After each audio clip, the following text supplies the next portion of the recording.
on COVID-19 of the Western Cape Provincial Parliament. It is Friday, the 15th of May, and today the committee will be dealing with the theme of economic recovery and support. I'd like to welcome Minister Mania, the Head of Department of Economic Development and Tourism. I'd also like to welcome Westgrow and officials from the provincial and national governments in attendance, specifically the National Department of Small Business Development and the National Department of Employment and Labour. My name is Mireille Wenger and I'm the chairperson of this ad hoc committee. We have received one apology from Honourable Lorraine Botha. Are there any other apologies to be tabled at this point?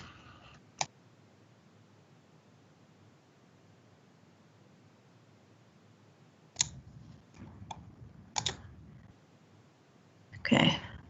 If there are no further apologies, we will then begin with the rules of engagement. As usual, all members have been muted at the start of this meeting to avoid any background noises. Members are to please flag any points of order using the chat function or by raising their hands. You'll notice on Microsoft Teams we now have a new function with a little hand that can be pressed to indicate that you would like to raise a point of order. I ask that all video and audio be switched off to improve the quality of our connection.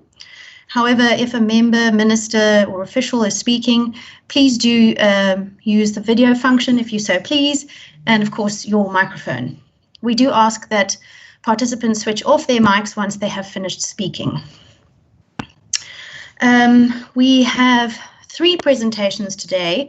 We are going to order our meeting as follows. We're going to have all 3 presentations for a maximum of 1 hour. And so I ask each department to please stick to the requested presentation time.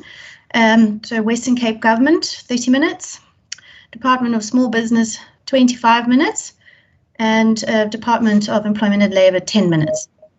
That means we will have 2 hours for a question and answer session, which hopefully will satisfy members who have requested additional time for engagement with departments. Right. So with that being mentioned and aside, today's briefing is based on questions and inputs that the individual members have requested from these 3 departments and on this very important topic. The COVID-19 pandemic has caused major damage not only to health, but to our already fragile economy. And as representatives of the people, we want to understand what government can do and what government is doing to ensure that we get through this, so that we can see economic recovery and citizens supported. So on that note, I'd like to welcome Minister Mania and his team.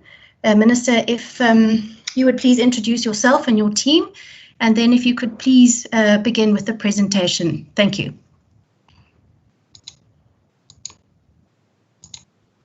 Speaker, I'm sorry, in a point of order.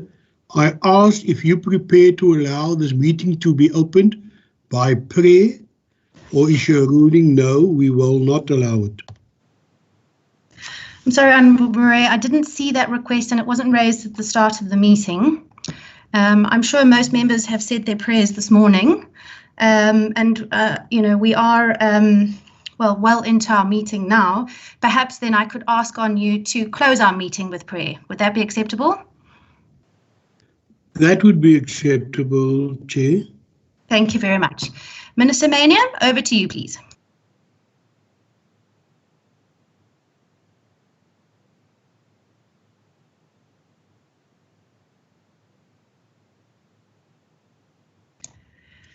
Minister Mania? There's Mr. Fourie. Are you on the line? Yes, Chair, I am. I hope you can hear me. We can hear you loud and clear. Thank you. All right. So, yeah, I'm sure Minister will come in and make some comments.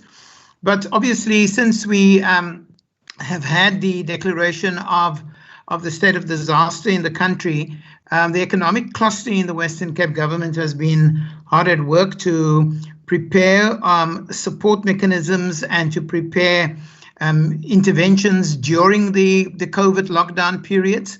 And we're also working quite hard on developing an economic recovery plan, which is going to be post-COVID.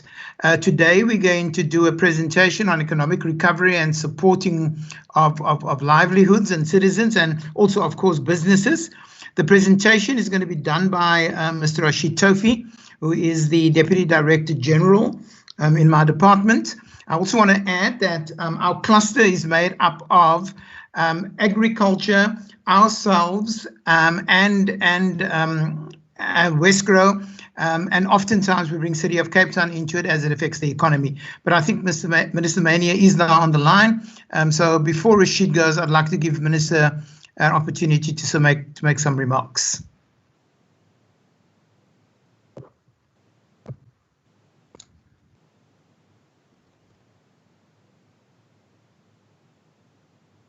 Minister Mania.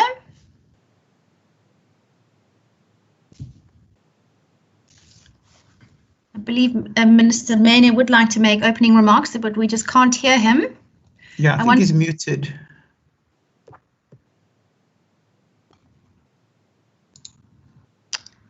I wonder if we could ask IT to assist Minister Mania.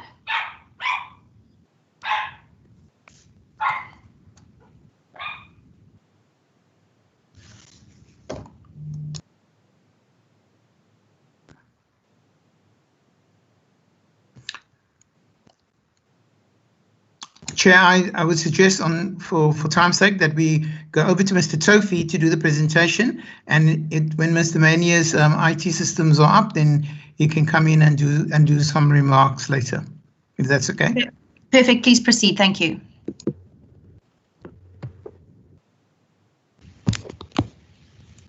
Good day, everyone. Chairperson, honourable members, honourable Minister, thank you all for the opportunity. Do let me know, Chair, if you can hear me loud and clear. Is that good? Thank you. We hear you perfectly. Thanks.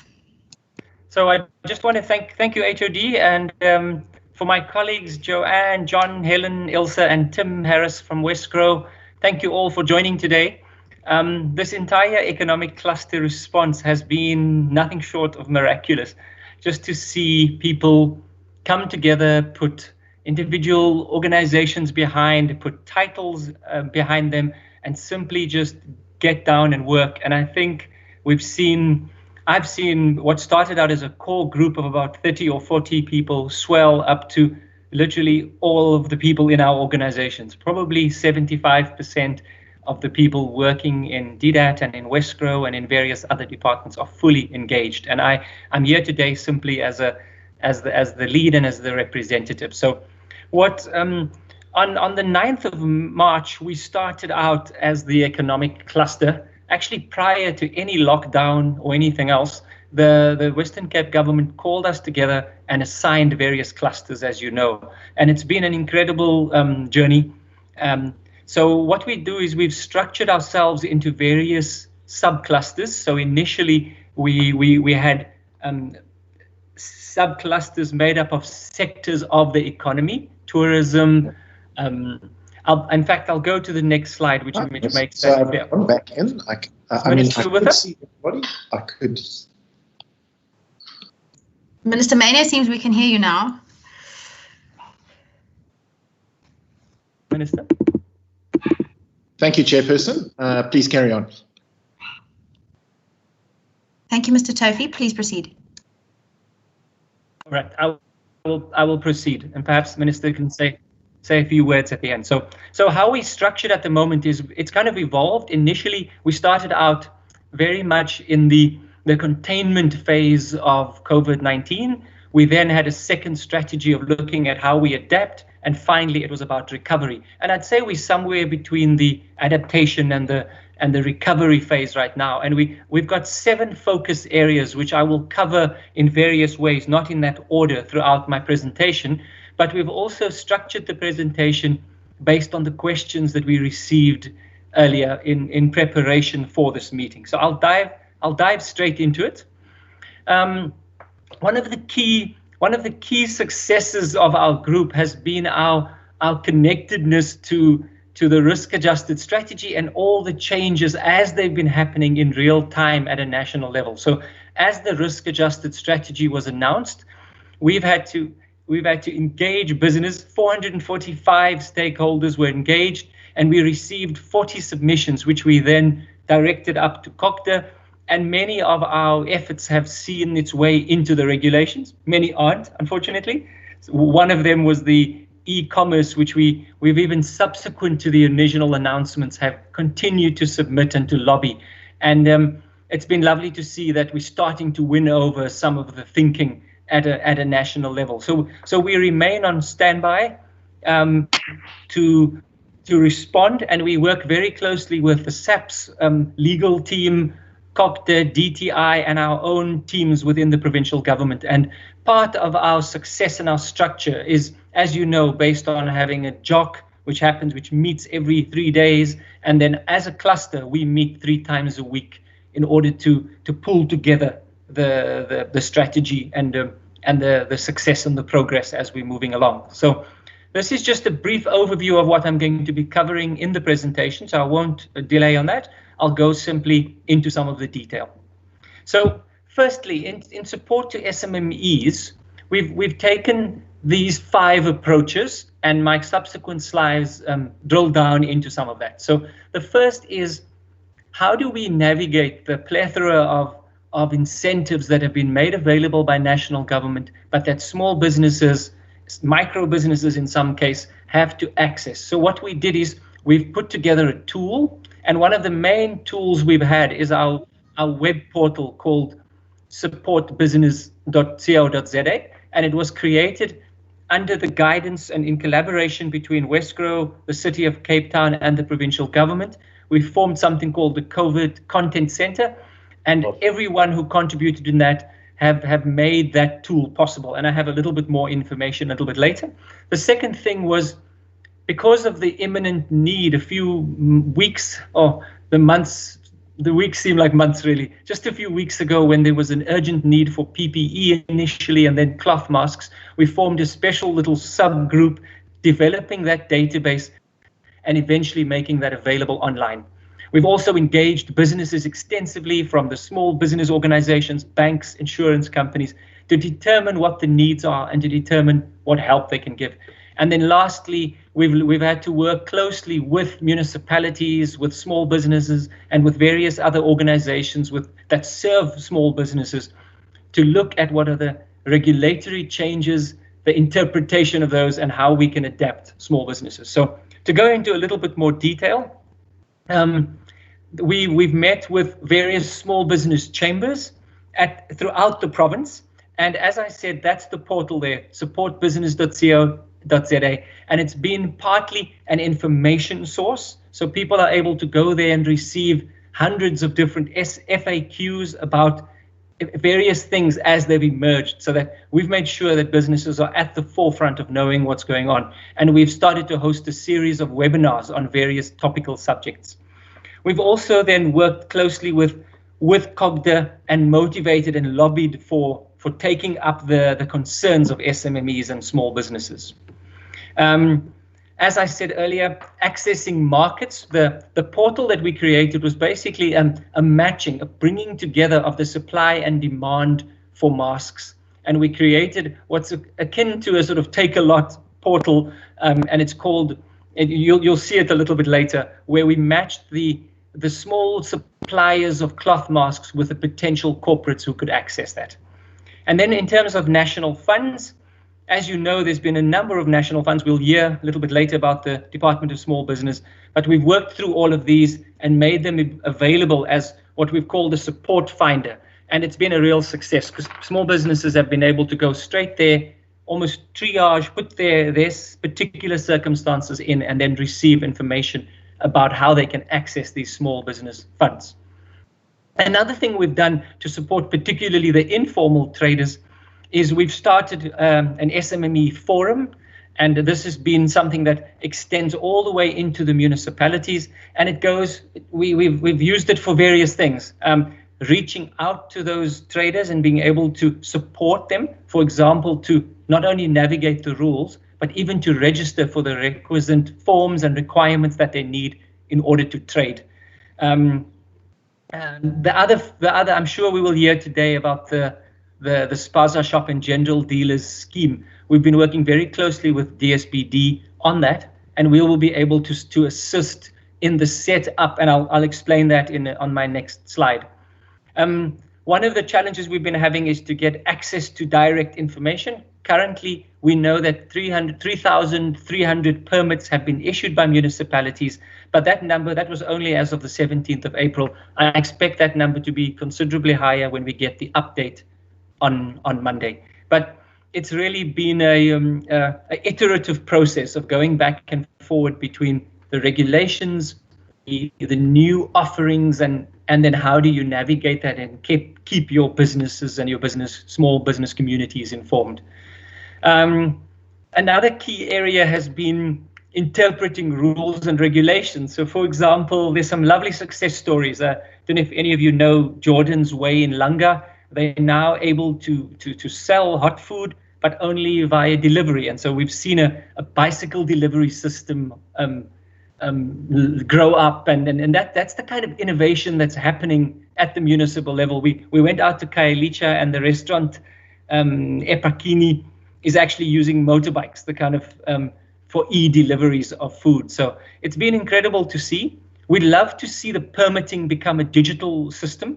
Currently, Gauteng is doing that, but they have considerably less municipalities, and we're hoping to also introduce that similar system here in the Western Cape to make the permitting and the kind of the changes all the time more possible and quicker.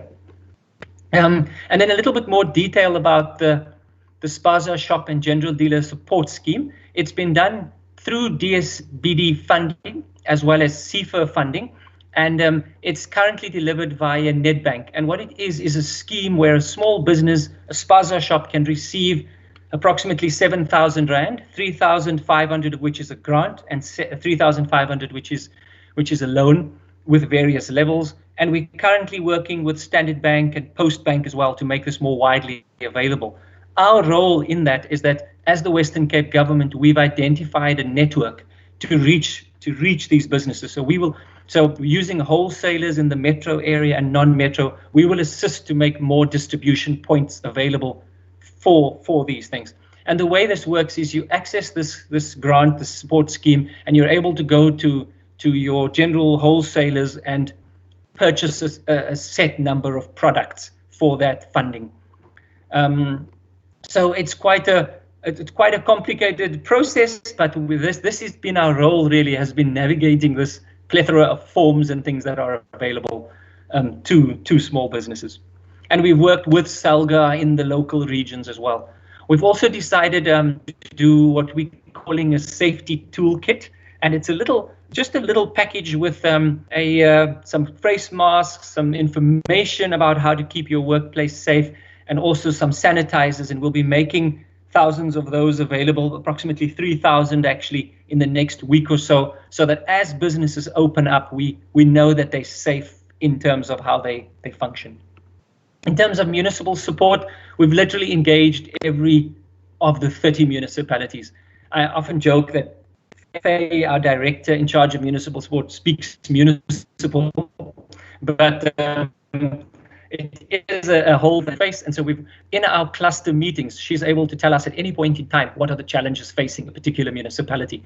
We did a survey, which I think is one of the widest reached surveys ever done during this short period, but we reached over 2,000 respondents, and it's given us an incredible insight into what businesses need, what are their challenges. I think the important thing about how you respond in a crisis is being continually aware of what is going on and not just assuming people need things from you. And I think hopefully it's taught us a few lessons about how government should react in the future, is to be more sort of demand driven, if you like, so I think that's been one of the success stories. So we've been using platforms like this, Teams and Zoom and various formats in order to engage with communities.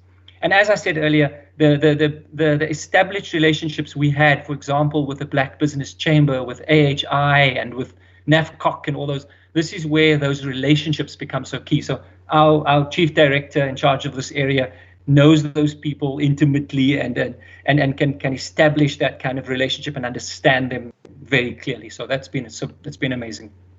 Then one of your questions you asked or you posed to us was the red tape division. What we've been now starting to call the ease of doing business unit rather than red tape, because it's about everything that makes it possible for a business to function. So the first thing, we've had to play a communication role, simply going through the raft of regulations and sort of interpreting this and making sure we can interpret it, and then almost what I would say bat for it. Go out to challenge some of the rules.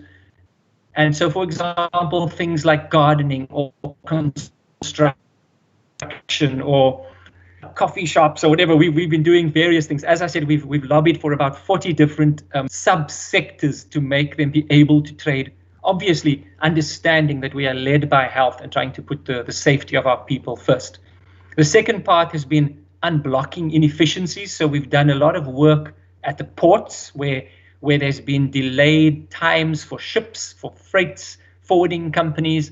And again, our relationships with TPNA and various organizations within the port, the truckers and so forth, has made it easier for us to, first of all, identify those delays and then figure out how we can respond to that. So we've for example, expedited the Pioneer Foods wheat offloading, and it's all part of making sure business remains flowing in a time of obvious uncertainty. In the agriculture sector, we intervened in terms of making it possible for nurseries to function. As you know, that was open, and now I last heard sort of this morning or something that it's closed again. And then even things like the moving of furniture and so forth, and people being able to move between areas. And of course, the big issue was when our workers needed to get back to their homes in the Eastern Cape, and we've lobbied hard to make that possible. In terms of our business inquiries, so this team initially was led by Helen Davies, who and then it's now been moved onto the management under our red tape team, because we're good at managing queries.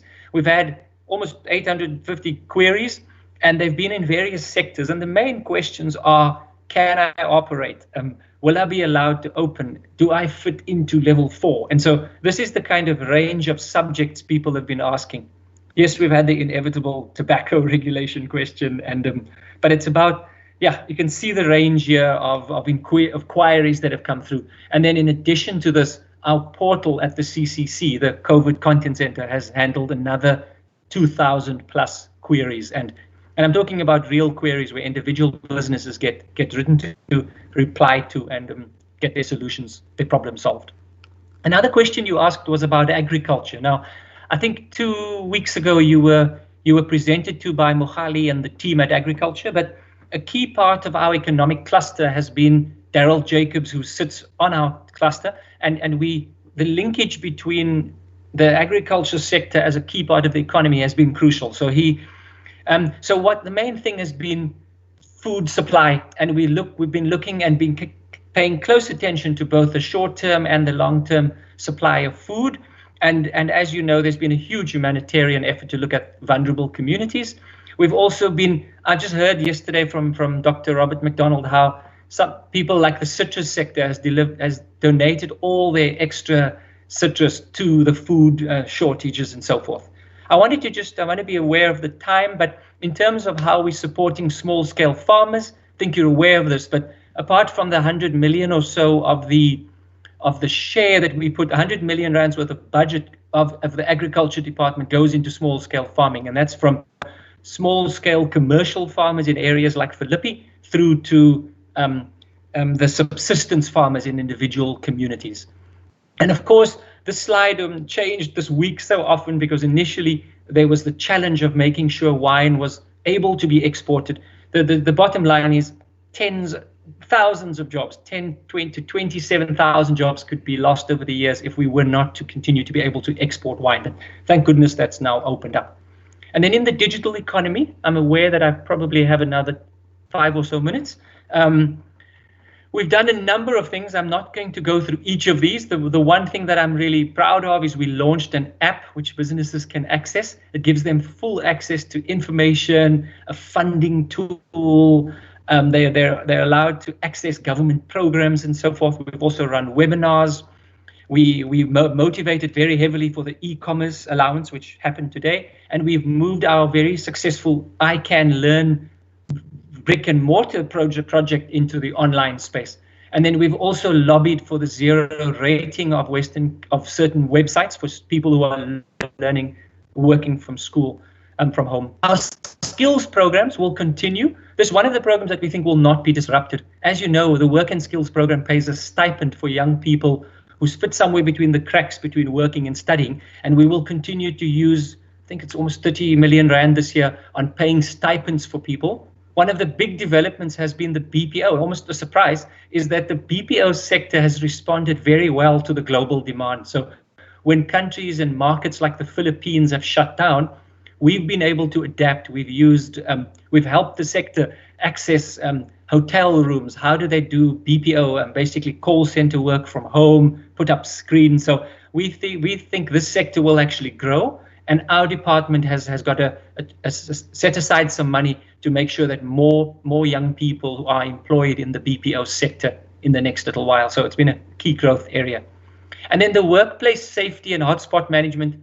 Wow, it's just really since level 4, it's become the big issue and the concern. And Helen in our team now heads this up, and it's about reducing the spread when these hotspots occur, enabling businesses to know how to operate safely and how do they reopen after there is an inevitable infection. So this slide you can't really read, but I wanted you to be aware of the depth at which we have to go into, from identifying the specific, working with their industry bodies, from the monitoring of an actual incident. We've got a call line where people can say where there's a non-compliance, and then we monitor the compliance, and we're even going to a level of enforcing the compliance as well. And we've produced some amazing material for the workplace to allow people to know what's the right way to open your business, what's the right way to react when your business has to close inevitably and do a bit of a cleanup.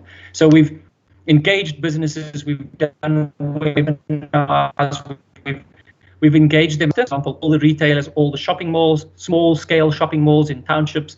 And then we've also gone to individual businesses, literally door to door, using Zoom to deal with their issues. Lastly, I've got, I think, just 2, 3, 4 more slides. Tourism is one of the biggest sectors. I think the impact, updated the slides 3 days ago. Essentially, we will lose 60, 70, probably 80% of the jobs in tourism, which will be, it's basically fallen off the cliff. And I think all we have to do is wait and see, and then we will put various programs in place to support the rebuilding of the tourism sector. But that's probably been the hardest hit because of the obvious connection between the foreign travelers and the fact that our borders are closed.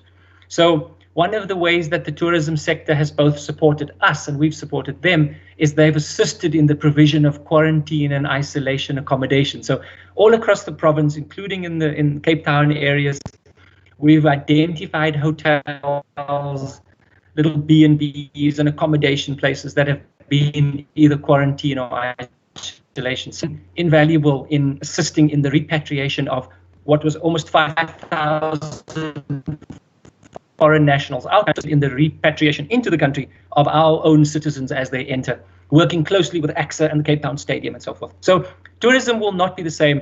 I think what you'll see initially will be a focus on domestic tourism, but even that's going to be hard. There will need to be a whole emphasis on being safe and clean to open. We will have to look at the business events sector we think may never bounce back. Some people have shifted permanently to online meetings, but this is one of our biggest challenge areas, which we can answer some questions on later if you like, but I'm going to keep it brief and I want to honor the time.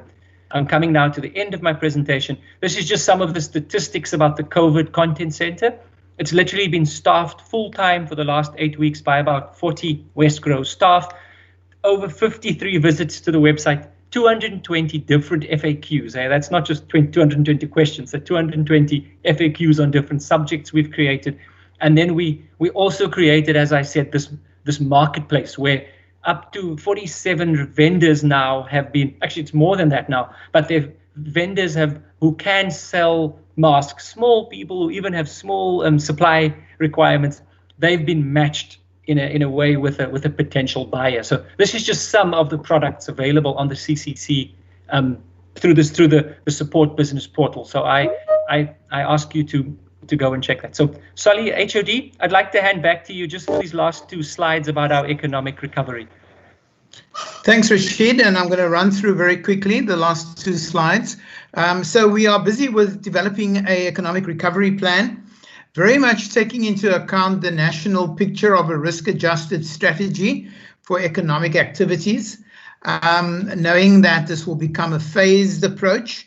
The last bullet point on the slide, bullet point 5, speaks about it being a work in progress and is based on various scenarios and models of economic situations that we are crafting together with a lot of the work that we are getting from the national and the global and international experts. We are very, very cognizant of the fact that the models and the scenarios will take into account the lockdown trajectories. How long does lockdown work? What phase is lockdown in for certain periods of time?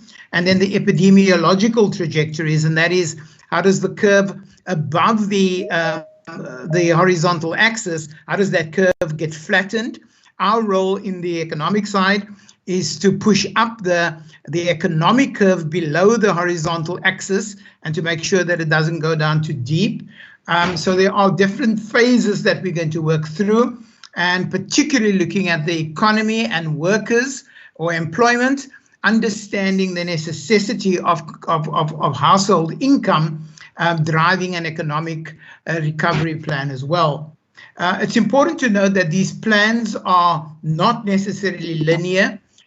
They are going to be very, very fluid as we move in between phases, and sometimes a phase or an alert level may have a little bit more economic activity than other phases, or the greater contributors to the economic environment may have a better recovery than the others. And so we are very much aware of the fluidity of the situation. Second slide, Rashid.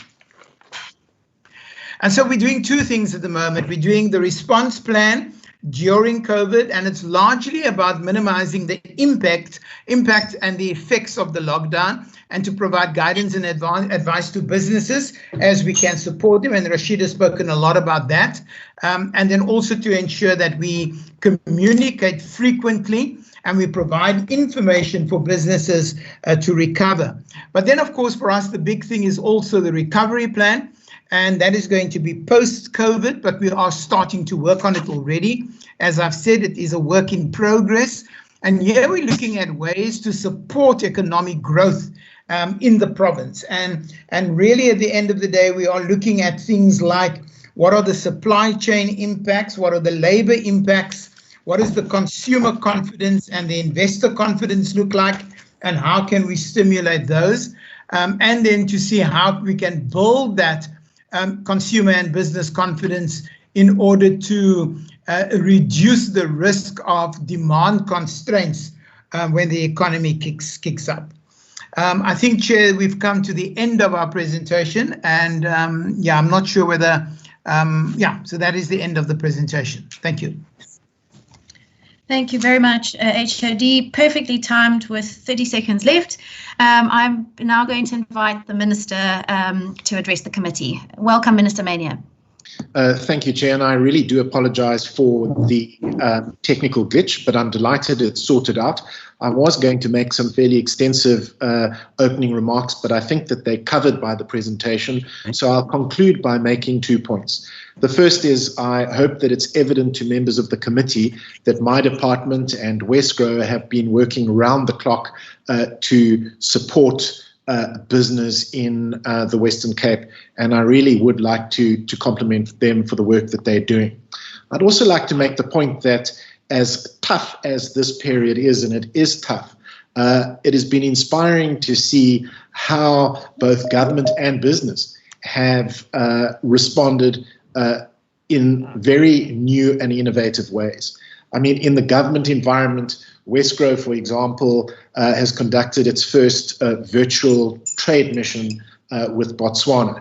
In the business environment, it's been fantastic to see how companies like Granadella Eats, which was formerly an online store called Granadella Swimsuits, has partnered, for example, with small businesses like Velata Farms in Philippi to start to sell vegetable boxes, and how companies like Epakeni, which was referred to, have reinvented themselves to start delivery services from restaurants. Certainly, we have done a lot of work. I'm certainly proud of what the department have achieved, but there's still much work to be done going forward. Thank you, Chair. Thank you very much, Minister, to you and your department for having prepared the presentation and for having provided information on the questions we've sent through. We're going to proceed with the other presentations and have the Q&A session after the presentations have concluded. So on that note, the Minister of Small Business Development will not be joining us today. However, she has delegated Mr. Maki, who's the Acting Deputy Director General of Enterprise Development and Entrepreneurship, to represent the Ministry and Department in the meeting today. So good morning, sir. We welcome you, and we'd ask if you would please proceed with some introductory remarks and with your 20-minute presentation. Thank you.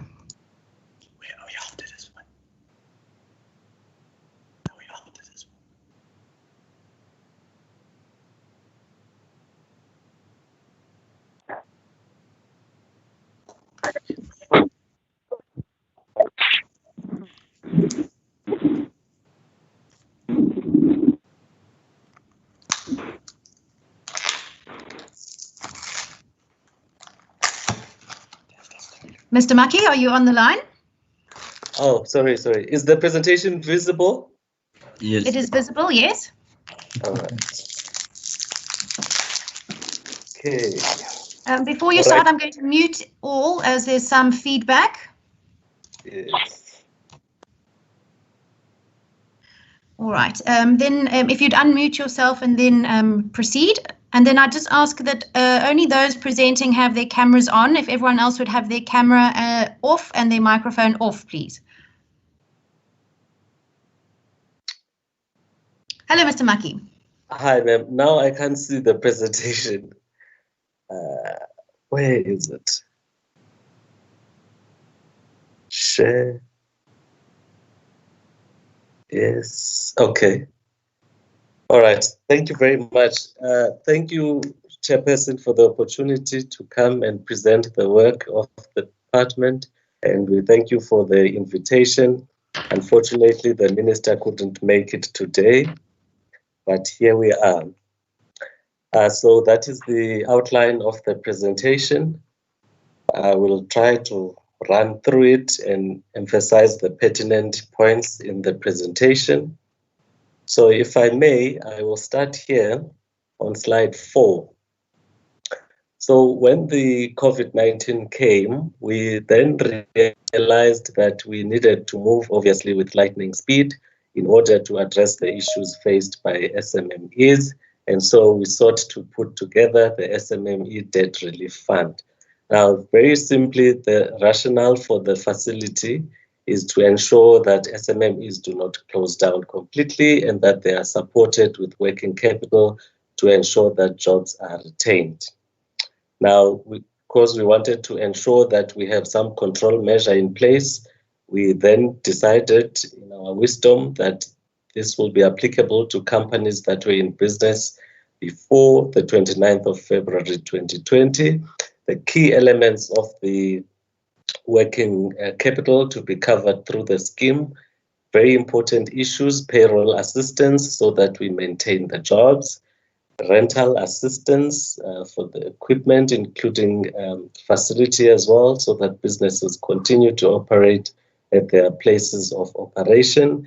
And thirdly, important issue of utilities. So we looked at municipal bills and we thought that if we address these 3 issues, these would be the main pain points that affect small businesses adversely during this time. And we then decided that this should be our area of focus. And so we then put together a criteria that businesses need to adhere to, and we excluded the informal sector as we had developed designated programs in particular for them. Next slide is the eligibility criteria, and it is there. Company must be 100% South African owned. The workforce must comprise 70% of South Africans, and we put together the National SMME database, the smmesa.gov.za, so that everyone who is interested to apply can go through the platform, as we wanted to keep a good record of the number and names of companies that we have supported during this time, and the requirements for qualifying are listed there. Perhaps of importance is the funding term. So we put here that this is only for the working capital and maximum of 500,000. And the term, of course, will be determined by the business cash flow with a maximum of 6 months moratorium. Loan facilities will be at an interest rate of prime less 5, which is important for our SMMEs. And we only had a measly budget of 200 million for the fund. Secondly, we looked at the businesses that would be in operation and would need to ramp up their operations during this time and beyond. So we then put together the business growth facility. Its aim is to provide funding to local manufacturers and suppliers who produce the supplies that are needed by the economy at this point in time, so that we can facilitate their entrance into the market, not only now, but as I said, beyond the COVID-19. And we thought that the facility could fund the following. One, the production and supply of healthcare and related products that will be utilized during this time. Secondly, the local production, manufacturing, and supply of various products that will be required by the country emanating from a shortage due to COVID-19. So we then moved away from the non-food items like the healthcare. We also looked at local products in the form of foods that could be manufactured locally, and this is in line with government's localization policy, which enjoins all of us to ensure that we support locally manufactured goods. So we have then issued RFIs and RFPs, and we took an executive decision then that we will focus on providing support to the businesses that would have responded to the RFIs and RFPs. So that is the qualifying criteria, very similar to the one of the preceding program. Not much changes there. And then we also conceptualized the spaza shops and general dealer support program.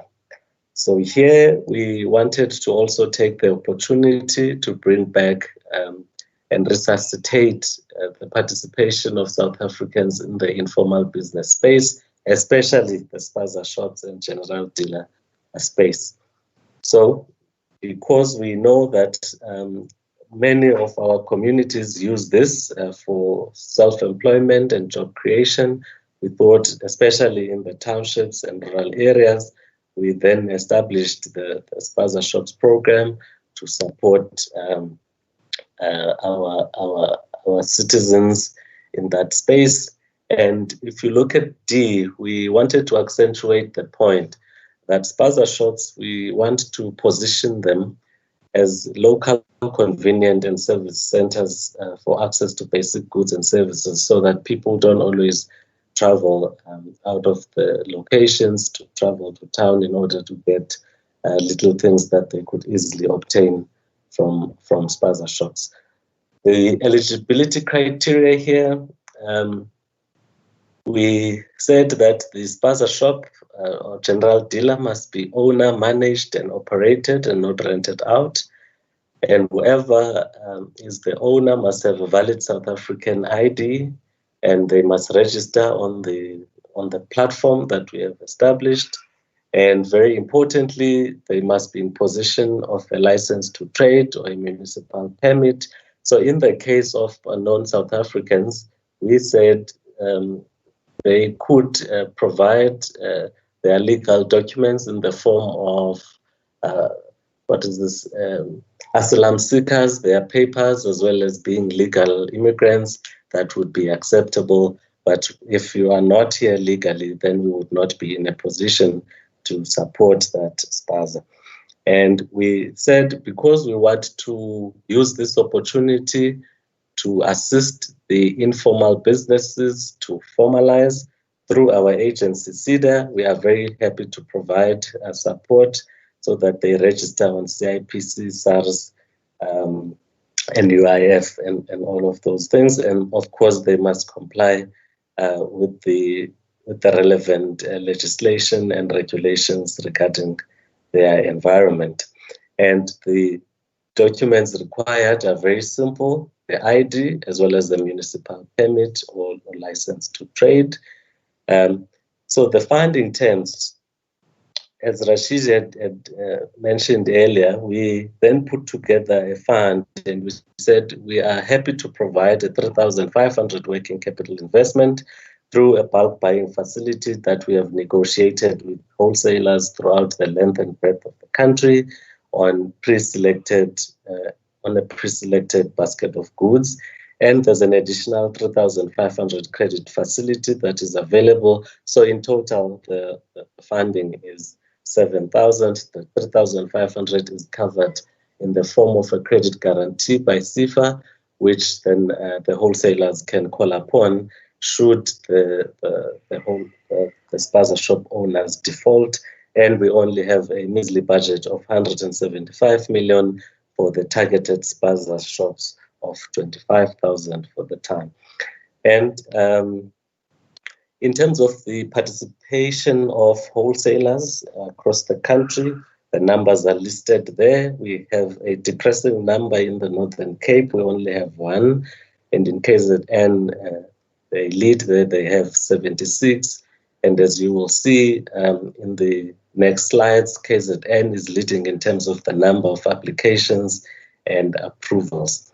So we have then said the door is not closed to wholesalers who are still keen and interested to join, as long as they are amenable and receptive to the terms and conditions that we have signed to the program. And very important matter, we have, through SIFA, our agency, devised also the program, or took the strategic decision to put a payment holiday for SIFA-funded clients. And we thought this is an important issue. And the intervention itself comprises of two segments. The first one is we need will ensure that we provide payment holiday and postponement of installments of up to 6 months to SIFA clients.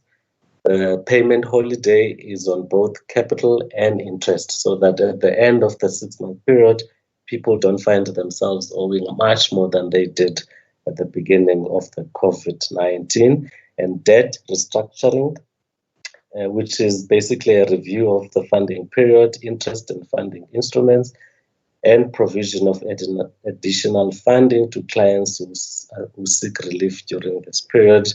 And the facility will vary per funded SMME, of course, depending on the cash flow, depending on the, well, the second one is that the debt repayments will be sculpted to match the pattern of the cash flow. So this will vary then from SMME to SMME. The key point there is that cash flow is the determining factor.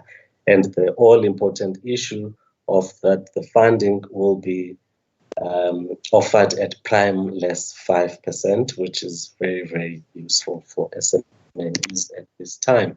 So we have then put together an assortment of support programs to assist the informal business sector. And we have finalized and will be launching very soon our support to auto spares, auto fitment centers, mechanics and motor body repairers. And we have also looked at bakeries and confectionaries, tradesmen and artisans. And we also looked at the manufacturing space. We looked at the clothing and textile businesses.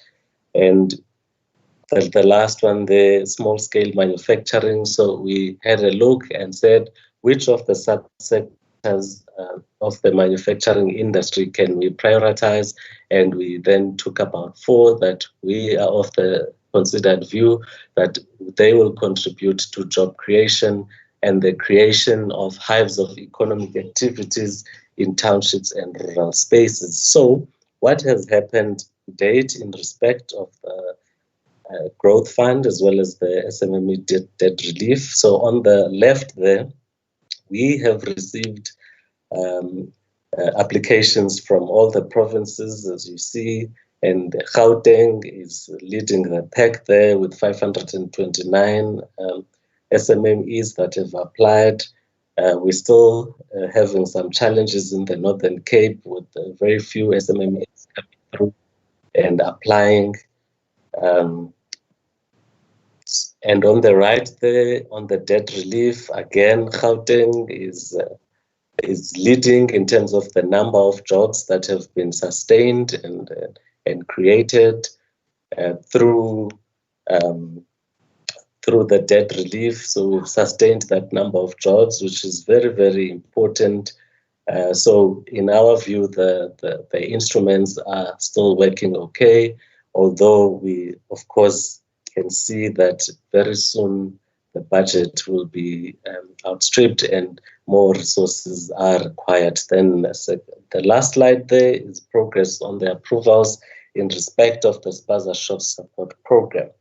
So we have received that number of applications, about 1,189, and we have approved about 655, and that number of jobs, 1,605, have been either maintained or created.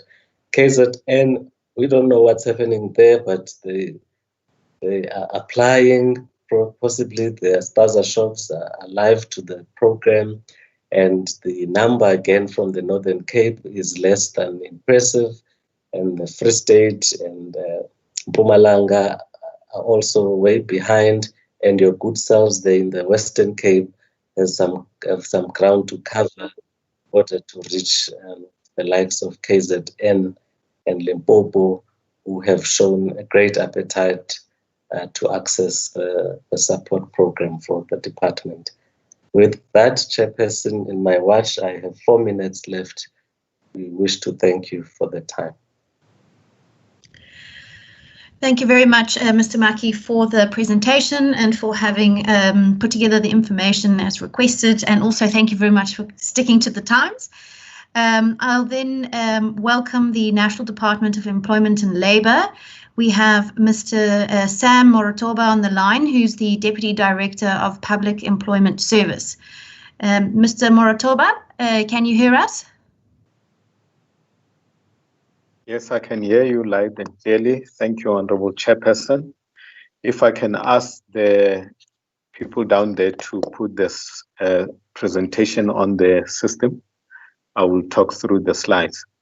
Whilst they are putting on the presentation, let me apologize on behalf of the Minister, the Director General. Honourable members may know that we also are involved in a number of committees. We serve in the National Command. We also participate in the economic cluster, the social cluster, the net joint as well. And we also serve in a number of structures, the Labour Market Chamber at NEDLAC, and within the department, we also have a command structure that is looking at the reopening of offices across the country. So colleagues are completely outstretched. But on the amongst the participants that are with me today are the Chief Director for the province, Mr. Ntamu Mawele, and Mr. David Isau is also online to assist in answering specific questions that relates to the presentation and specific issues that may be applicable or confined to the province. Our presentation was customized in line or with the request or the correspondence that was forwarded to the Department of Employment and Labour, and only focus specifically on the presentation. If you can move to the next slide. In the next slide, I'll cover the 8 areas, and these were taken from the letter or correspondence that we received as such. On the next slide, we deal with the question of return to work.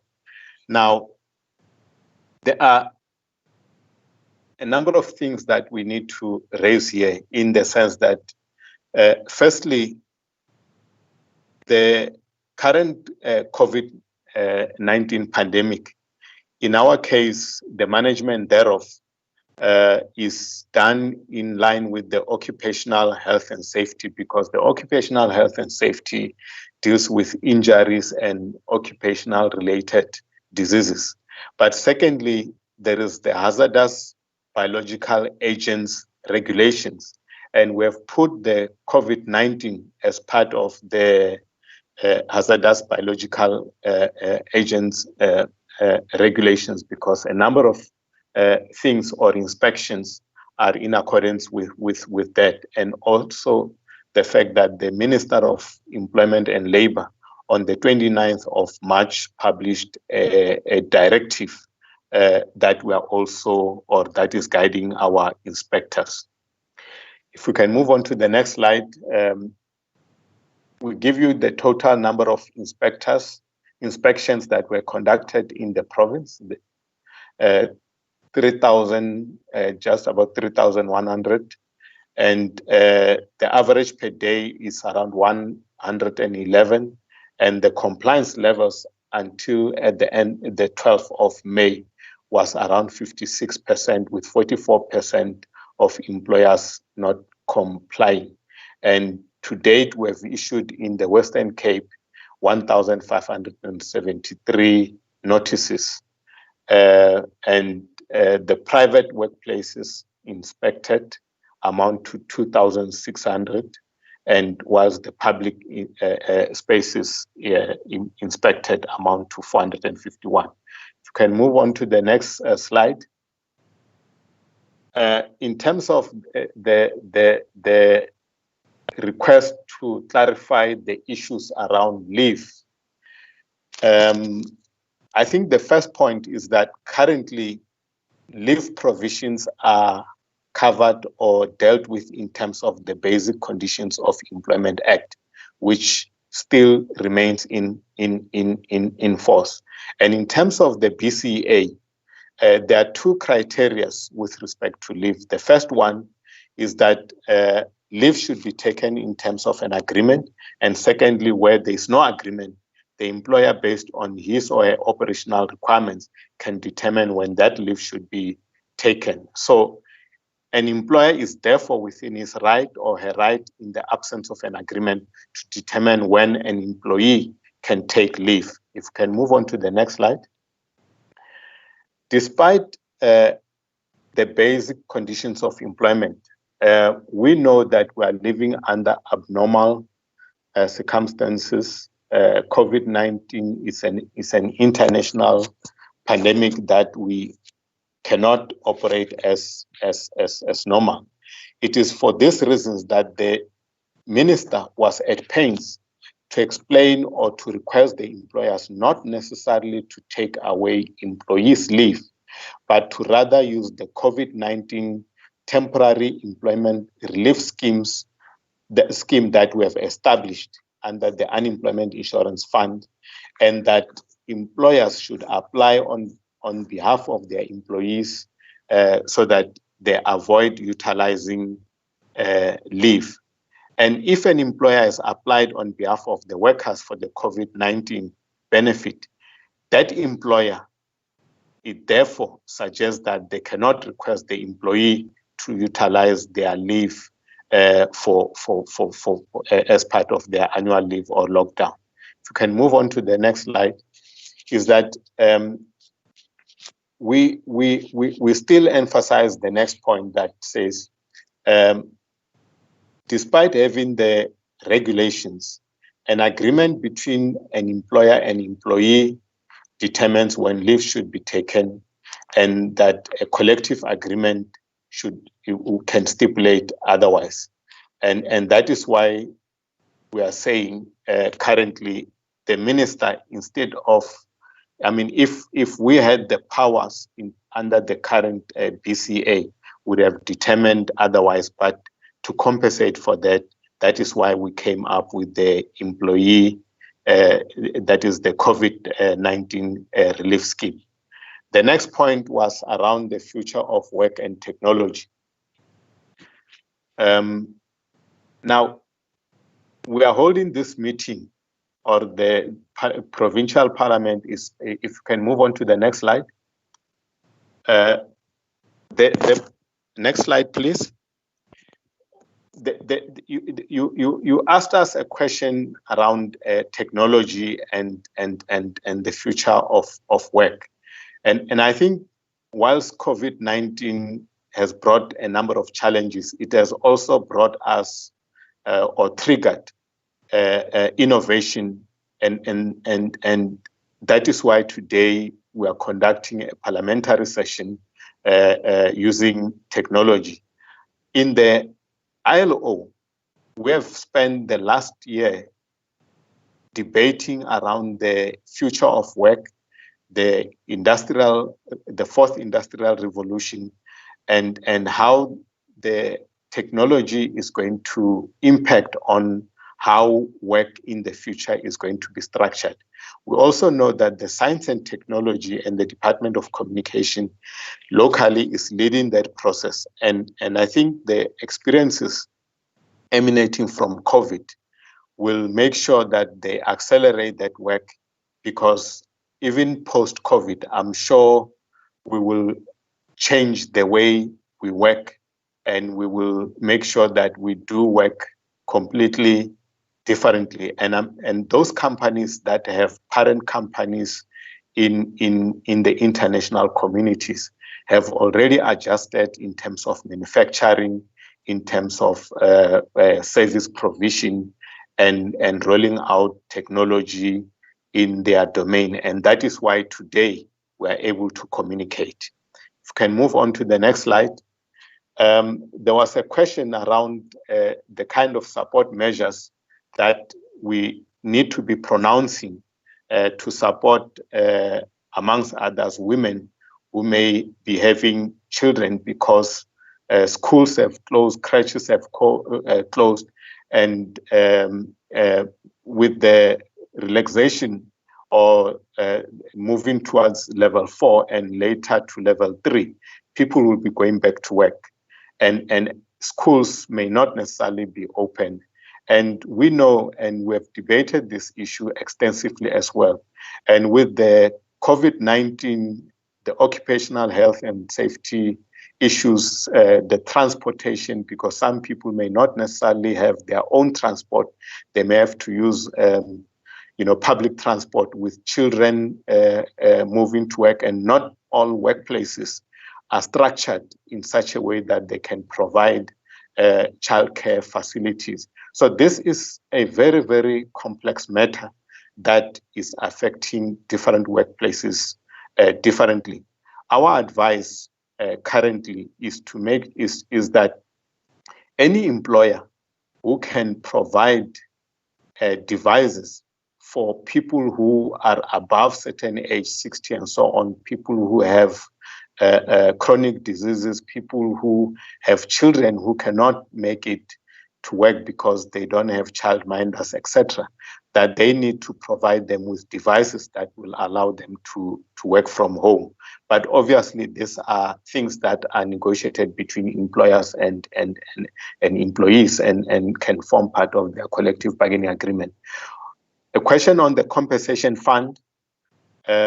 Next slide.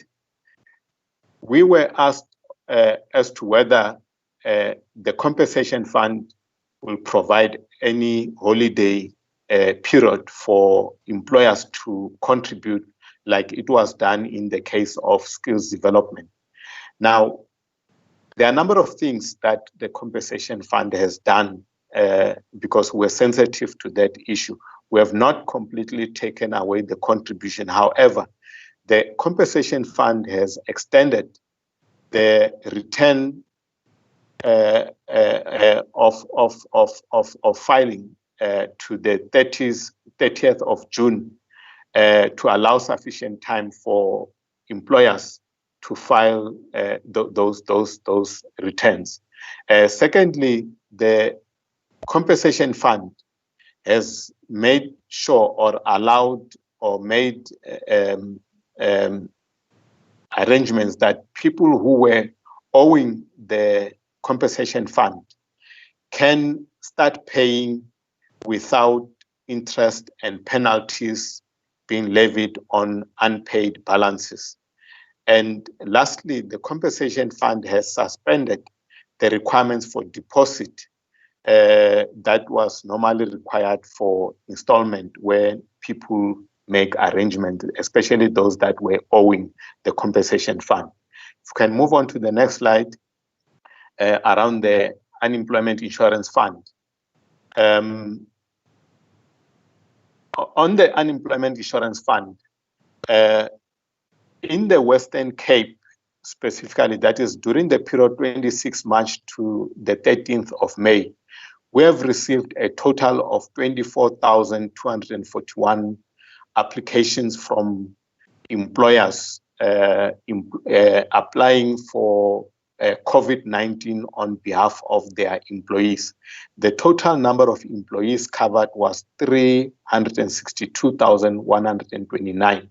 And to date, the payments that have gone to the Western Cape was in the region of 1.6 or 1.67 billion rand that the unemployment insurance fund paid. We know that there's been glitches previously, but once those glitches were sorted out, the call center became operational and our arrangements with the banks in verifying accounts were sorted out. And those employees whose details and so on were problematic were given to SARS to clarify and to assist us to clear. That is why we were able to pay. Now, nationally, during the same period, we received 167,000 applications, covering a total of just above 2 million workers. And in total, as of the 13th of May, 11.9 billion has been paid under the COVID fund. We had to pay or basically cash in some of the bonds that we had in order to raise those funds. If we can move on to the next slide, it deals with the support measures around. I'll just ask if you could start wrapping up or just summarize the final slides, please. Okay, the last two slides deals with the kind of support in terms of PPE.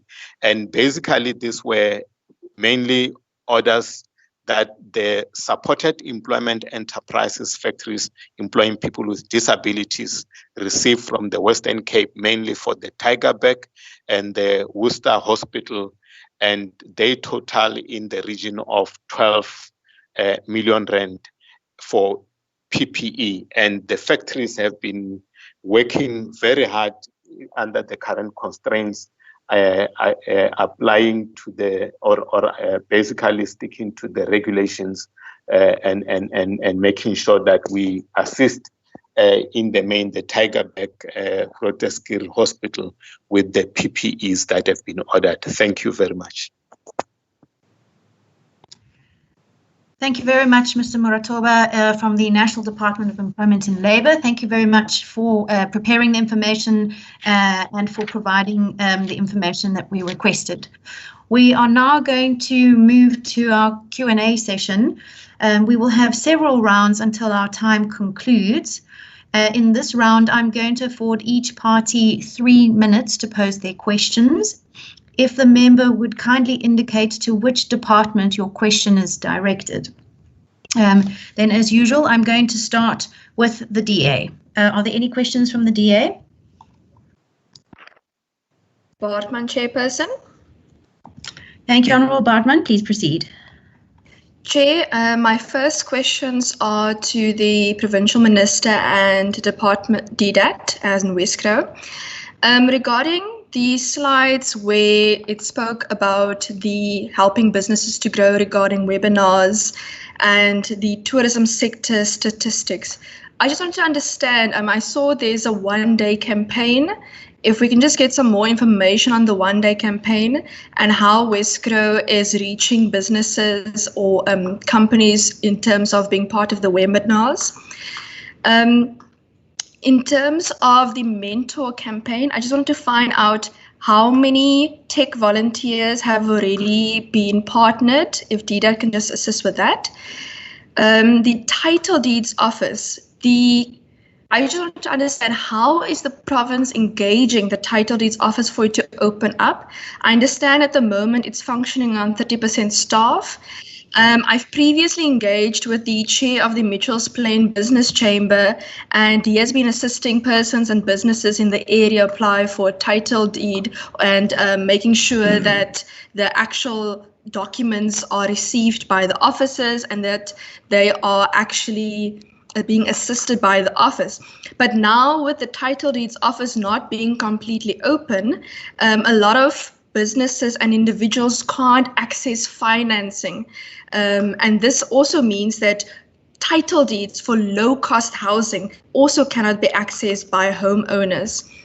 Further, I would like to understand with the economic recovery slide, it said there that 1 billion rand per day is currently being lost due to lockdown in the Western Cape alone. Today is day 49, if I'm correct. So does this mean that approximately 49 billion rand has been lost in the Western Cape so far due to the current hard lockdown? If so, what would the advice be from the department and the minister regarding how to bring regulations and legislation in place for the economy to recover quicker? And regarding e-commerce and the digital economy, I would like to understand how is the department assisting the education department in helping students in gaining tangible skills in the digital economy and helping them move forward? What innovation have we seen in this regard? To the National Department of Small Business Chairperson, the President spoke about a support and recovery package. And I'm looking through the respective funds of the small business development, and I've also been on their website trying to access certain things. But this does not seem like an actual relief fund. This seems more as it's a loan operation. I've personally spoken to some of the businesses I generally support, such as my hairdresser and the uncle who's a shoemaker in the Boerkaap, for example. And some of them don't apply for the small business development funds because they have indicated to me that because there are loans, there's no way that they can repay these loans. And this also with the informal sector, how is that actually being assisting the informal sector? We are not currently rewarding innovation, infrastructure, research or development. What essentially we are rewarding is business going into larger debt.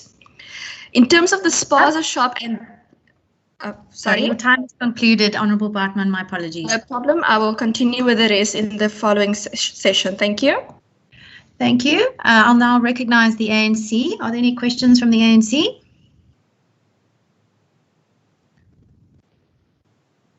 Thank you, Chairperson. Can you hear me?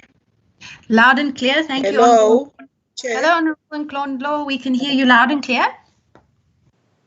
Okay. Thank you, Chairperson. Let me take my bite. Can I start with the Department of Labour? My question firstly, in one slide, DDG speaks about, I think, a 57, if I'm not mistaken, percentage compliance in the province, with the difference being non-compliance.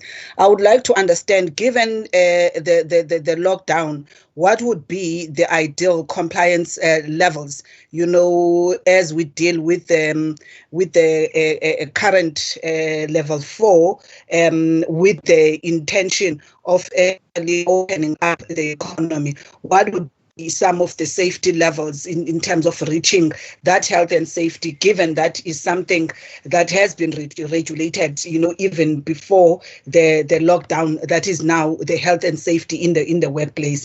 And the second point, I want to understand that the number of infections that we have seen, especially in the retail sector in the province. My question specifically is whether these can actually be concluded or defined as injury at work, and if so, do then are workers due for any compensation in this regard from the compensation fund? So I'm interested to know that. And again, in terms of the UIF payments, can the DDG give us, if they do have that information, if there are any employers in the province, as we have heard, I think on the news, also the minister did allude to this at once, of those that have not applied, those companies that have not applied for UIF. Do you have such information in regard to the province, or those that have not paid out? So in terms of, you know, the I think 1.6 billion to date, in terms of your report that you have given us, do you know if all of this money has been paid to the workers through those particular companies? And then moving to the Department of Small Business, I want to know that in the province, and I just want what is the department's point. We are told that about 3,333 informal trader permits have been given by the different municipalities. And one of the challenges we actually met is how to interpret this particular regulation for informal traders, because majority of the informal traders have not, before lockdown, been registered with SARS. And some, I know for a fact, in the city of Cape Town, there are those that were not given the permits on the basis that they didn't have what the city of Cape Town call pre-existing permit and concession letters. So can you give us clarity around that particular regulation and how it is being applied? Because one thing that I've seen, for example, in the Spaza Shop scheme, is that there is an expectation that for somebody to access that scheme, they should have the permit. So if, for an example, a person from a Khayelitsha didn't get the permit based on the concession letter and what the municipality is saying, so it means this person cannot access, you know, that particular scheme. And then quickly, Chair, if I'm still having the time, I've got a number of questions to the department. Time has actually expired. Yes. I'd invite you to use the next round of questions, please. Thank you very much. 3 minutes gone. You've done 3 minutes and 39 seconds. So. Thank you, Chair. All right. Okay, thank you, Chair. There will be another round of questions where you can pose them. I then recognize the EFF. Any questions from the EFF? Yes, thank you very much, Chair. Thanks, in terms, yes, I would love to ask first the Department of Employment and Labour on the issue of UIF that is standing at 24,241 for the province of Western Cape, of which it is relatively low. What could be the challenges as far as that is concerned? What are the challenges that result in such a low number being registered so far. And then on the issue of compensation fund, I note that there is some form of amnesty that is given to employers who did not comply. I want to understand the rationale behind that, because according to the presentation is that employers that are owing compensation fund, they're given some form of amnesty during this period of lockdown to register so that they could be able to comply. What is the rationale behind that? And then on the issue of coming to the Department of Small Businesses, that I hear there that there is, in terms of progress on approval of spaza shops, there's only 23 applications that have been done in the Western Cape. What could be the serious limitations that result in our people not being able, because it's only 11 that have been approved in the entire province, which is a serious challenge from my side. And then lastly, to the department of our own department now in the province. Now, I want to understand, as far as to the issue of, we have noted that there is a number of red tapes, and then there is some form of reductions that the department would want to come up with. And if I check correct, they say they've handled plus minus 837 queries. And then now what I want to understand is that what were the queries all about in terms of ensuring that our people are being assisted? Did the department make sure that all the people that have submitted these queries get immediate responses, and in terms of assisting them? Thank you very much. Thank you, Honourable Teko. Now recognise the Good Party. Thank you, Chairperson. Chairperson, my first questions are to the Department of Economic Opportunities. I want to start with the questions around the assistance to small businesses and red tape reduction. I think the Minister and members of the department are aware that I have been raising concerns around assistance to informal traders in particular in accessing permits. And I find that, and I would love to be proven wrong, but I found it quite disappointing and astounding really that the red tape reduction unit wasn't or didn't anticipate that when the regulations changed, that there would be chaos and bureaucracy for the most vulnerable of our small business or those most vulnerable of our enterprises, those micro enterprises and informal traders, and proactively step in and guide municipalities to provide a simple, efficient system so that informal traders who were already in those early days of lockdown suffering a loss of income, so they couldn't be assisted much faster. And as I've said previously in this parliament and directly to the minister, I was tracking informal traders in Khayelitsha who it took them 3 weeks to get a permit. They were sent from one place to another. They were queuing up at 5 in the morning, not getting assistance. And when I raised it with the red tape reduction unit, I got an email back saying the City of Cape Town assures them that all the officers are now providing permits. So, and I know that's not true, as I said yesterday in Parliament, because the Legal Resource Centre is now suing the City of Cape Town around informal trading permits. So I'm frustrated and disappointed that there wasn't more proactive steps taken by the red tape reduction unit to step up and assist the most vulnerable of our small and micro enterprises. And I think it's borne out in Mr. Maki's presentation, where it demonstrates that only 23 spaza shops have applied for assistance. It cannot be that in the Western Cape only 23 need assistance. There is some blockage between accessing assistance and those who operate under very vulnerable circumstances. Then I would also like to get some information about the hotspot management.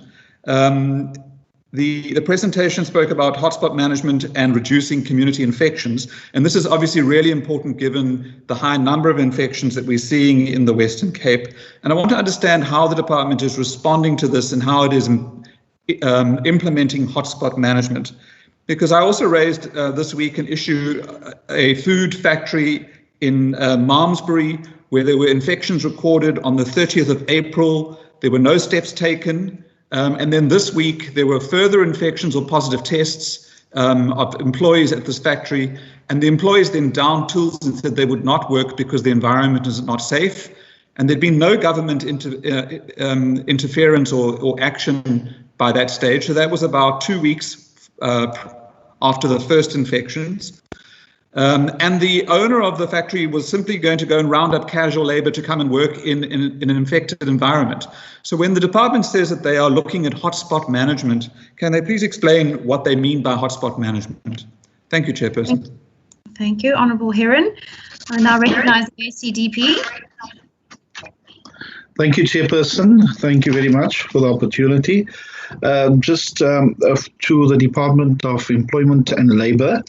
I had a complaint about this UIF fund. The person have 10 people working for them and only 2 was paid, got the UIF fund money. And when they inquired and they struggled, they said to get what is the right thing? Why are they submitted all the forms together and only 2 got paid? And they said, no. The other 8 will be paid. If I can just be explained, why will you now only pay out 2 and the other 8 is not paid? And then they said, I've mentioned it before, and then they said, no, they're working according to race. Is that true? And why is it so? It's maybe not what the department is doing, but people said to me that is how they work. And some people are so frustrated with this UIF because they are told that they are not registered, and they've been registered for 7-8 years, and that is a separate case. It's not the same case. In other cases, people are told they are not registered, and it's a whole problem getting the money, the UIF money. So if the department can just tell me, did they wrap up, the unnecessary problems that people, the man in the street that needs the money,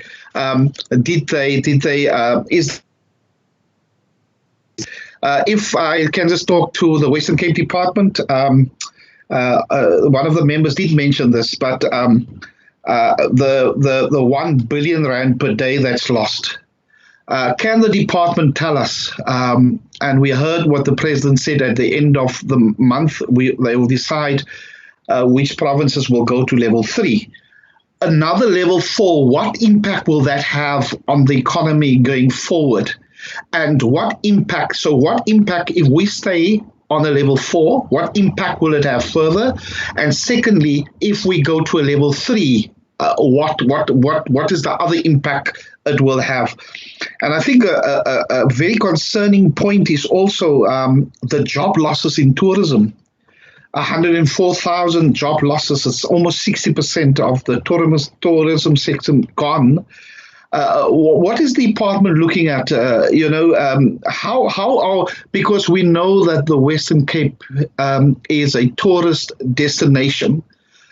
In the recovery plan, is there a specific focus on tourism to get people to Cape Town? How are we going to? And of course, I don't know. I mean, these people might find other jobs, but I mean, it's a big sector. And so I would like to hear from the department, what are they doing to assist, especially the tourism sector? Thank you, Chair. Thank you, Honourable Christians. I now recognise the Freedom Front Plus. Thank you so much, Chair Lady. My questions goes around the issue of, are we flying a plane and fixing the engine while we're already in the air? Or have we fixed the engine before we've taken off? Because that is a parable. Actually, Mr. Van Bredel shocked me when he answered me in that fashion, the Minister of Local Government, fixing the plane while we're already in the air. Now, first, let me start by the whole issue of leave provisions. Now, we heard that the national disaster does not suspend current legislation with regard to basic conditions of employment. That's fine.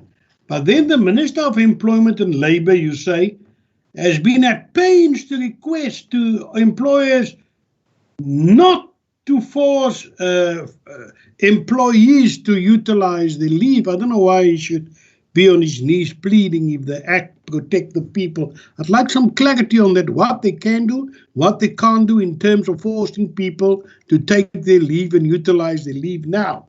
The second point is in terms of tourism. There are freelance tour guides.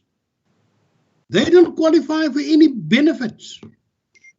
They've been just left there to fend for themselves because they are freelance tour guides, but they perform a very vital job here, and they are now out of work. What plan is there to help these people? They have families. They don't qualify for anything, UIF or anything. Maybe you can tell me that. And then I want to say, spaza shops. Can somebody define me a spaza shop? And that's hawkers, which I find in Holt Road, there's none of them there anymore. But hawkers who sell vegetables and fruit, what do they fall under? Sure, they're not qualified as spaza shops, but they're not even allowed to trade now. What have you done about them? What is a red tape reduction unit done about assisting hawkers? Also, I would like to know demand constraints versus supply constraints. We now have a situation where very lucrative markets could be lost forever because we can't export, we can't produce.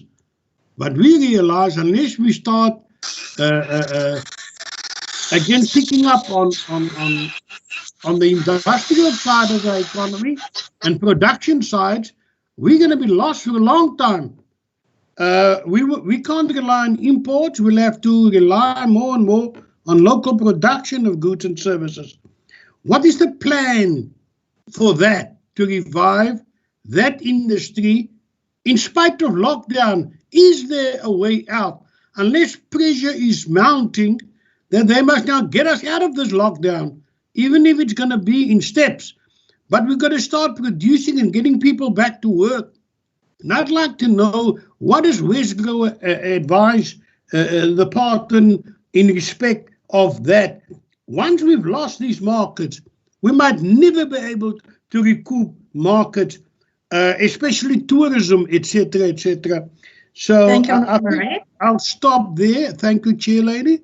I'll stop there. Thank you. Thank you, Honourable Murray, and thank you, members, for your questions.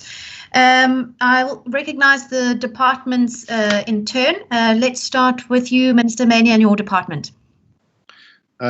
Thank you, Chair. I will take a first stab at the questions and then at the replies, and then the department through you, if they could supplement. I think if we start with the Honourable Bartman, she raises a question about the one-day campaign. And I think this talks to the innovation which I referred to in my closing remarks. This is an innovative online campaign aimed at the tourism sector, of course, which showcases districts and tourism, if you like, highlights in the province, but it does so virtually.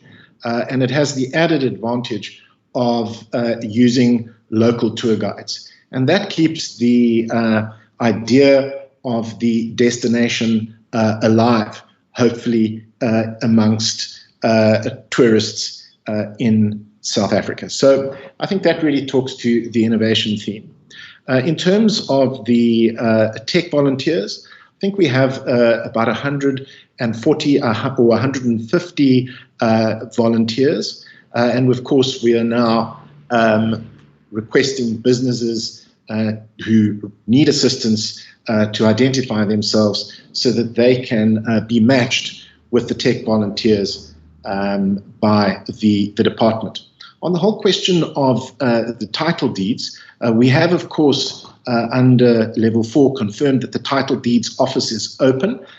We will have to make further inquiries as to the extent of that opening and any constraints, and the department might want to comment on that, but we'll certainly follow up on the issue you raise. On the whole question of economic recovery, which has been raised by several members, I mean, it is evident, and the Premier mentioned this in replies to questions yesterday to the House, that we clearly have to open up the economy, but we have to do it in a way that is safe and prevents the spread of the virus in the workplace. Our department has worked tirelessly under level 4 and indeed level 5 to make submissions to national government to open up the economy, again, I say, in a way that is safe. And honourable members would know that we've had some success in wine exports and, for example, e-commerce. The debate over the next week with national government, and especially the President, as the Premier said, will be about further reductions in levels to level 3, but of course with the very close management of hotspots in the Western Cape. On the question of e-commerce, the use of e-commerce in the Department of Education, certainly our department makes a contribution through the ICANN Centre with online courses. The department may wish to provide further detail about how we've assisted the education department specifically in online learning during the lockdown period.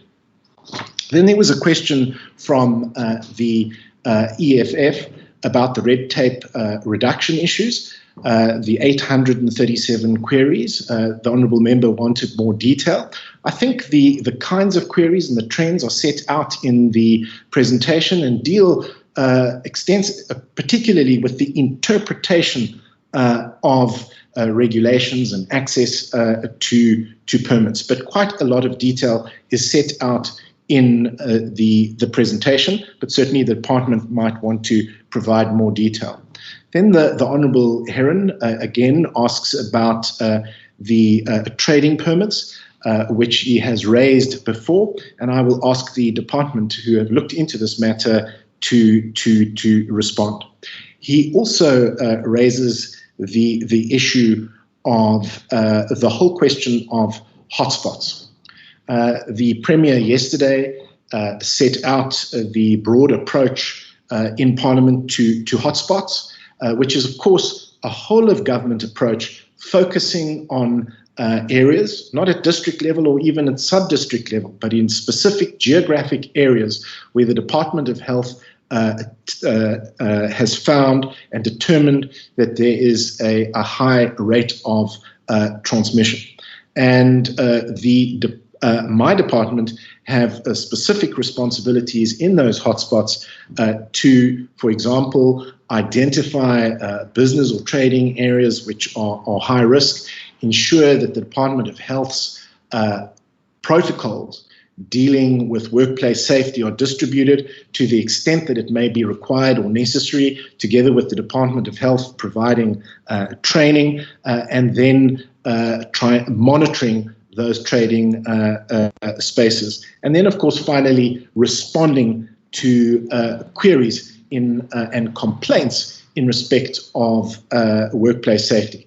And last week, we started an online form where members of the public could submit complaints, where employees could submit complaints should they feel that protocols were not being implemented and that workplace safety was compromised. And if I recall correctly from a report last week, there were about 42 complaints. And our department, together with our partners, particularly in the Department of Labour, endeavour to respond as fast as we can to those complaints. There's also a point raised about the effect on the economy and, of course, the tourism sector, which the Honourable Member from the ACDP raised as a particular point of concern. We are obviously in this initial first phase focusing very strongly on assisting companies or firms in the tourism sector to survive and to get access to any forms of support particularly from national government funding schemes. And that the business support group under Westgrow and their funding tool have helped many businesses. We now in the have to look at how the sector will be accommodated in level 3. And I can tell honourable members that I was in a MINMEC meeting this morning with the National Minister of Tourism, and the National Department and my department will start to work on submissions to open up this sector under level 3. Of course, borders will remain closed, but there does seem to be scope in the sector and in subsectors to open up some attractions and possibly some restaurants, but with very strict workplace safety protocols. Chairperson, if I could then hand back to the department to supplement my answers in any way they would like. Thank you. HOD. Thank you, Minister. And yeah, I think, Minister, you've covered most of the questions. I just wanted to make a further point on the 1 billion rand loss. Now, that's an estimated loss in GVA if we have continued under level 5 conditions. Obviously, with an easing to level 4 conditions, that billion rand becomes less. But as I explained in the slide for the economic recovery, it's work under progress, and we are readjusting our loss positions as we go on from time to time to make sure that we are taking into account all of the relative facts that there are. On the red tape, the 837 queries.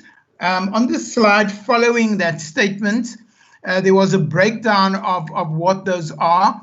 So travel, we had 13 queries, transportation 10, queries about the tobacco regulation, there were 9, Office of Support 167, the estimation of goods and services 250, and access to business support 135, and that's how those queries are made up. Assistance to informal traders with regards to permits. I think the big issue there was that when lockdown started, permits definitely within the city of Cape Town were issued only to existing permit holders. And then they changed their approach, and all traders, whether those in possession of permits or concession letters, were then assisted with a special COVID informal trading permits, which included those people to trade who didn't have permitting permissions and for spaza shops. And the same would apply to informal traders trading in those essential goods that they're allowed to trade in. I do think that I just wanted to ask Tim to make a further comment on the issue of the webinar and the loss in tourism earnings, and maybe Helen to make a comment with regards to the hotspot management, and to just add to what Minister has said. Thank you very much. Tim? Thanks, HOD. Yeah, so we were asked about the one-day campaign. So this we launched 2 weeks ago. You will have seen, the members, that every destination around the world is putting forward a kind of glossy, high-def campaign to remind travelers about the destination. So we've obviously done that, but we've taken it quite a bit further. We've recognized that more and more companies are working online, and so we've created innovative Zoom backgrounds that feature destinations from around the Western Cape. So you can actually, as members, you can have the Western Cape represented in your online meetings, which is something we ask you to do. And then this week we launched our first online virtual tour, where we're using tour guides who, as one of the members pointed out, are currently unemployed around the province. We're employing them to provide virtual tour guiding And the first version of those launched yesterday or this week, which was on the West Coast. It was local tour guide Jeremy Howard. And I encourage the members, if they can go to YouTube and type in "Dreaming of One Day in the Western Cape," you'll see that virtual tour of the best of the West Coast. And any potential travelers who go through that tour with Jeremy can also tip him using SnapScan afterwards. So we think that's an innovative way to not only help out that particular tour guide, but also help potential travelers see what they can come to when travel returns. There's also a podcast series that we're launching on the destination on Spotify next week. And in general, we are working to make sure that the Western Cape remains a bucket list destination for travelers around the world. And we're making sure that each of the regions has at least two major aspects of their offer profile. So it's going well beyond the Western Cape. Just quickly on well beyond Cape Town, rather. Just quickly on the question of webinars, we've run so far 10 webinars in conjunction with the province and the city. There's 4 coming up. We're getting hundreds of participants on these webinars and dealing with everything from employee relations to cargo movements to business tourism. You heard about our first online trade mission to Botswana, and we did one to West Africa yesterday. We're really covering the full scope of issues that business is facing to try and survive this crisis. And maybe just one last perspective on the profile of businesses that are accessing, for example, our support finder tool. This is where we're helping channel the support on offer from the private sector and the public sector. Firstly, it's important to note that we built this tool on supportbusiness.co.za for the Western Cape, but actually out of the 10,000 businesses that have used it, 4,000 of them come from the rest of the country. So this is clearly the Western Cape providing a national service. Of the 6,000 that used it from the Western Cape, 80% were under 5 million rand turnover, and about 50% of them were in 5 sectors: accommodation, other tourism, construction, food and beverage, and retail. So that'll give you a sense of the sectors that are really under pressure right now and looking for assistance and using our tool on supportbusiness.co.za to do it. Thank you, Chairperson. Chair, I just wanted to ask John Peters to come in for the red tape reduction and the informal traders in the hawker side. John, are you there? Yeah, Salam here, thanks. Yeah, maybe just to latch on to what you have said, Solly, with regard to the informal trading permit. Before I get to the one specifically related to the city, maybe just some context in that as part of our sort of regulatory aspect with regard to COVID, that has been a particular area of concern and a particular area that we've engaged not only with the regulator but also with businesses. I myself have on a daily basis contact with all the major the small business chambers and associations and communicate that regulations and those will take up their issues. Just this about 2 minutes ago, I got a call from one of the guys of the Chamber of Commerce to take up an issue with the Department of Labour. But just in terms of the informal permitting across the province, we've played a huge role there, I believe, especially assisting SALGA and COGTA in getting that database sorted out. Initially, when the DSBD released the database or the allocation of support to informal traders or to spaza shops, the city of Cape Town wasn't on that list. We lobbied and we managed to get more than 2,000 informal businesses on that list, which means now that 2,000 businesses can actually get support or can get access to support. That has been the context of it. We've also regularly engaged with SARS with regard to the interpretation of the various regulations that came with that specific regulation.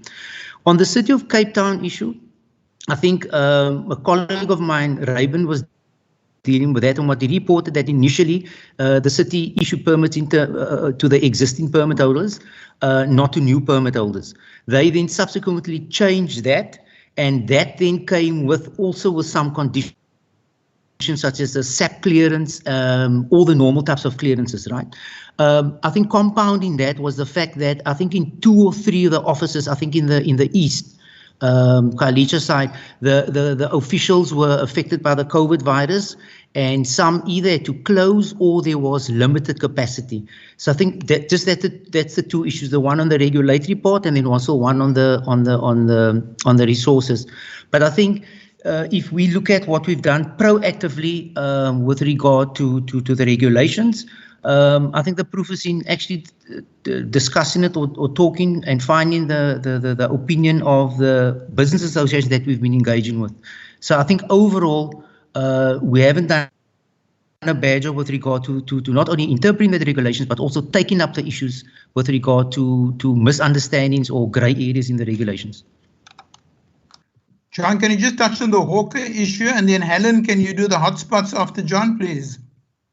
Okay, sorry, what was the Hawker issue? The Hawker being part of spaza shops? Yeah. Yeah, look, the spaza shop definition, and I think my colleague from DSBD would have widened the scope of it, is that initially it was the spaza shops. It now includes the hawkers or fruit sellers. So under the scheme, and maybe just to add on to this one, we have engaged with DSBD, and you see in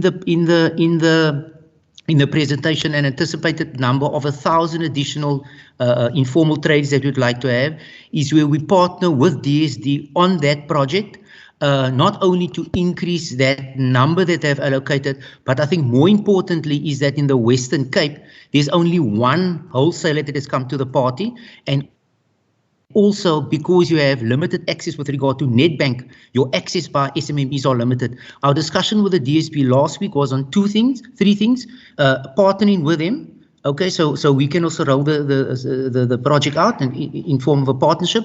Secondly, to increase the number of wholesalers, and we identified specifically Elite in Athlone to be of assistance, and then the other 2 macros. And then the other one is to look more at how do you get the other banks involved? The last conversation we had is that DSB was in consultation with Standard Bank and Post Bank to actually bring them on board, so you have wider access for SMMEs. But that has been the 2 constraining factors in the Western Cape for that program. It's the limited access via Nedbank, and then also only having one wholesaler on board. Chair, if I could only ask Helen for a response on the hotspots, and then we would have answered all the questions. Thank you, Chair. Thank you. Afternoon all.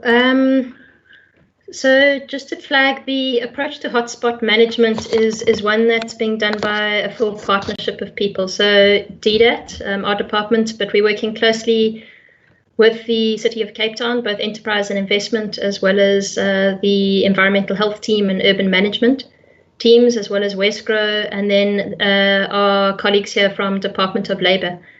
It requires a coordinated approach, not just for the economic side, but then obviously with the other components of community health, transport, human settlements, etc. Because we've got to ensure that if we're managing infections or the potential spread of infections within the workplace, but not beyond the workplace, then that doesn't deal with the hotspot issue. So the approach is largely looking at supporting businesses around guidelines, helping them to distill the regulations and understand what is required to ensure that their workplace is safe, both in terms of preventing infections, but also in terms of managing infections should those occur in the workplace. A lot of those guidelines have been distilled into easier to digest communication materials, which we're working to make sure are available to as many businesses as possible. And then further to that, the city has been started to roll out support packages, which include comms material, sanitizers, masks, to a number of businesses, 3,000 going out now with a potential 3,000 later. And DDAT is looking to support that with a further top-up of packages. To speak to compliance, though, is we have as the Minister mentioned, we have a non-compliance complaint line. We have an online form that's only been online for a week, and we receive some complaints directly via email. Just through those channels, we've had 118 reports as of just before this meeting. And we've got a call center line that's going live with a please call me function as well on Monday. To flag, between those 118 reports, they vary between blatant disregard for the regulations, and those are ones which we action as soon as possible. Many of those are within the mandate of Department of Labour to enact on, which they act on as quickly as possible and as firmly as possible, but trying to enable a business to stay open where it can, but only if it's safe to do so. The second kind of broad area of complaints are those where there's a misunderstanding of the regulations or requirements by business. There we take a firm line, but we also support those businesses to help understand what's required, and to help them put the required actions in place. And then the third group are sometimes where the expectations of what a business should be doing are over and above what the regulatory requirements are. So across all of those, we need to work very closely both with industry to really request them to support us throughout, to partner, to be responsible and put in place what they can, but also for them to act as a voice back to us where they feel the guidelines aren't clear enough, there's regulatory uncertainty, where they see their own issues of non-compliance, etc. So we're trying to work in a partnership approach. And we increasingly need to work also with employees to help clarify where things are regulatory requirement versus not, but also importantly to speak about the role of employees.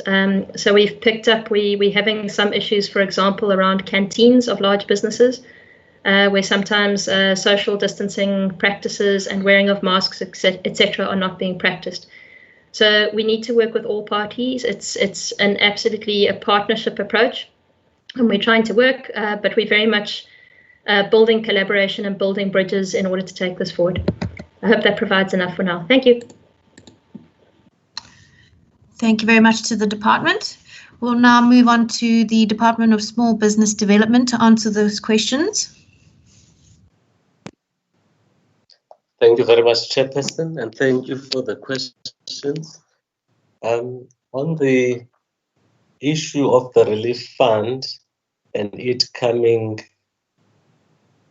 through as a loan, so we have introduced as a department a principle of blended finance where we provide both loans and grants to businesses depending on the size of the business.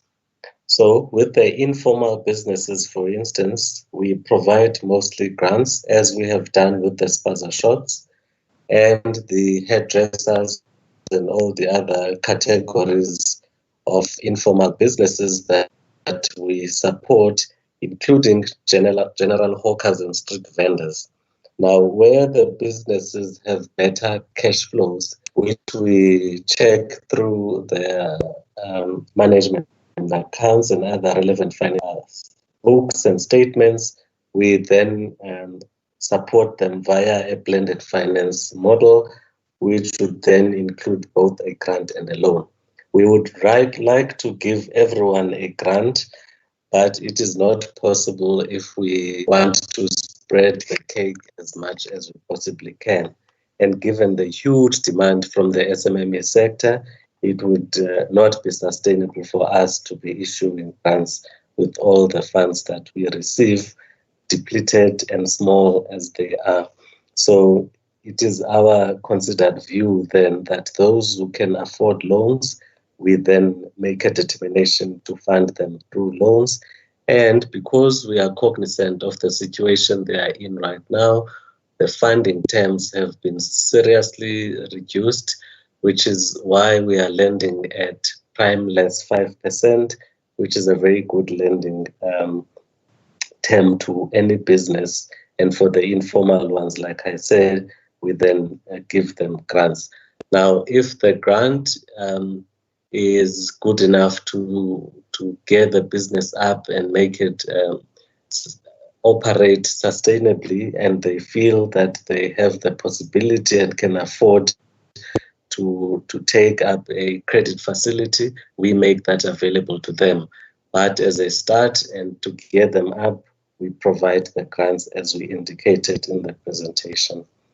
Now, the issue of the municipal permits, I think, has been answered, And yes, our colleagues have been in discussion with the provincial government. My colleague Letlatsa and Jalifa have spoken to the colleagues, and we hope that we will be able to find an amicable solution to the problems that we have so that we can increase the uptake from the Western Cape. Yes, we are in discussions with Standard Bank and FNB. Standard Bank is at an advanced stage and they should be coming on board, I think, any minute now, so that we can increase our footprint and the access points for spaza shop owners and informal traders in general. And the issue of SARS, we put it up front that we want to use this situation to encourage formalization. And we say in our application form that if you are not compliant right now, through our agency, CEDA, we will assist you to register so that we are able to register you on CIPC and SARS, because we want to have formal businesses operating in the country, those who can, so that we can provide more comprehensive support to them and, of course, account for the support that we provide. We have a gradual enterprise development model that we use. We want to take our SMMEs, informal businesses, from their informal status and grow them through the support, financial and non-financial, that we provide, so that they may grow to be middle-sized businesses. That is our policy position, and thus our attitude towards the support that we provide is grounded on that policy position. So we are happy that special COVID-19 permits were issued.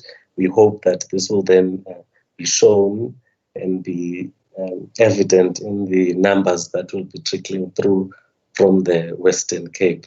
We were also very worried at the beginning because we know that there are a lot of spaza shop owners operating in the Western Cape, and we are happy that we seem now to be heading towards finding a resolution to those problems. So the low numbers, we hope, will be seriously addressed. So the hawkers and all the other types of informal businesses, including street vendors, as a department, we have always supported them through one of our programs called the Informal and Micro Enterprise Development Program. We have supported general hawkers and street vendors in townships of the Western Cape, Langa, Kaili, Chakukuletu. We have done good work in that, so we will not stop now. What we are doing now is we are trying to bump up our support, and we will certainly not exclude them in the suite of support programs that have been conceptualized by the department at this time. Chairperson, I think I've covered the questions that were addressed to the department. Thank you very much. I'll now recognize the Department of Employment and Labour. Thank you very much, Honourable Chairperson and members. I'm going to first request the Chief Inspector and the Chief Director, Western Cape, to respond to a number of issues, and then I'll come in. Thank you.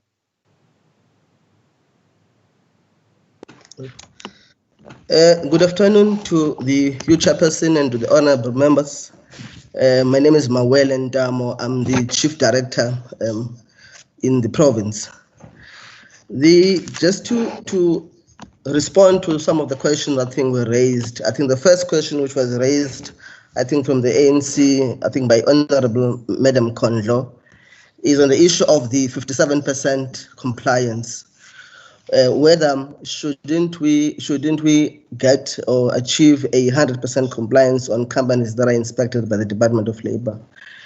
Yes, madam, we should achieve 100% compliance, but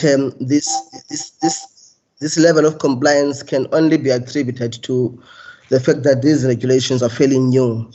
And what we've noted is that companies in their risk assessments, they don't incorporate the COVID regulations. As a result, that's why we have really a 57% compliance. But however, our inspectors at the point of inspection, they do issue notices and give companies the shortest time frames to respond. I think you may notice that in the many retail shops that were closed in the province, they were able to open most of them, I think, within the period of 2 days, because if you issue a notice, it's the same Department of Labor that must revoke that notice. So those companies which were able to open when they were closed or issued with notices, our inspectors were able to come back and companies have responded. In turn, we have then achieved 100% compliance. The second question which was asked was around IOD from the very retail shops, whether when employees or workers contract COVID-19, whether they are covered in terms of the compensation fund. Yes, they are covered. I must say that, honourable members and you, honourable chair. It's just that when workers are on isolation, obviously they use their special leave from the companies. But once they test positive, then the compensation fund then would kick in with the cover in terms of the COVID Act. The third question that was asked was also around how do the department make sure that the money reaches the hands of workers. I think for the last weeks, the Unemployment Insurance Fund has enhanced its systems to enable workers or employees themselves to view the employer's application. In other words, they would use their own identity documents just to gain access to our system so that they can see their applications under tests, under COVID-19 tests. So that enables then employees not just to track the application that has been made on their behalf, but also to understand even the amount that is payable on each and every employee. Where there are instances where employees are not satisfied, they do come to the Department of Labor, and then we follow with the respective employers to ensure that payment that is due to the employee is indeed paid. The other question which was raised was from the EFF, I think, around whether the 24,000 the number is a very low number, and I think we agree that the number is very low. Hence, the Minister of Labour, I think the presenter from the DDG presented that the Minister is on the roll advocating that employers must apply on behalf of workers. But also workers themselves do approach us and report where instances the companies are refusing or not applying, or they have not applied on their behalf. And we are available with our inspectors to engage with employers and advise them to apply in this instance. The other question that was asked from the ACDP, Honourable ACDP, is around applications where the company applies and 10 applications for 10 employees, only 2 are approved. And what happens in those kind of scenarios?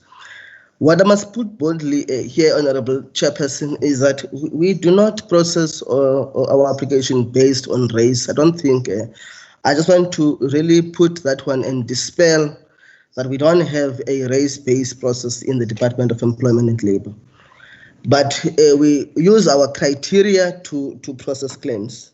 What we've discovered in some instances is that when employees are not declared by companies, and in that instance, we obviously have got to audit that specific company. This is a process that is quick because within the department, we've got what we call payroll auditors. These are officials who audit the different payrolls of companies, just to reconcile the payroll with what is in our database.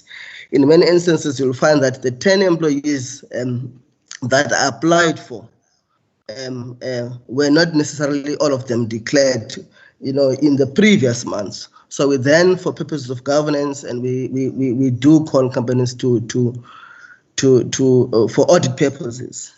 But these are instances where you experience a shorter delay because they need to be subjected to a quick audit process, and then we pay thereafter. So it's not about race, it's just about the criteria which I think we have set as a department to ensure that we fast track the payment of benefits. Chairperson, I will perhaps return back to the DDG. Thank you. Okay, thank you, Chairperson. Maybe just to deal with the question raised by honourable member from the ANC, but also from the EFF on the why employers are not claiming. Now, we attribute this to a number of reasons. It could be that the employer was not complying, and that when they approach the UIF or the compensation fund, they will be exposed. And that is why, as the department, we took a conscious decision both on the UIF and the compensation fund to say, firstly, it is not the fault of the employee that during these current times, they should not have any income that is provided by government because their employer has not complied and end up punishing the employee.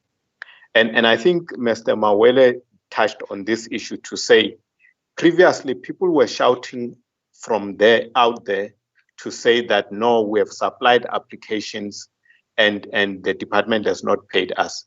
If people go to the Department of Labor website and go straight to COVID-19 tests and on our online applications, you can either put the company number there or the employee can put their ID number. Immediately they will know where or how far the application has gone and how much is due to them. And if their employer's application was rejected, it could be either as a result of non-compliance or they've not been paying, or they were deducting money but not passing that money over to the UIF.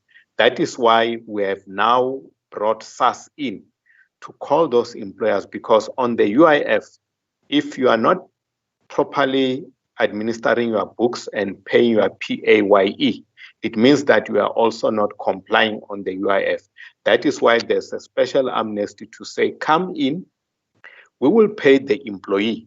However, you have to make arrangements with SARS on how you are going to pay your arrears so that the employee should not suffer.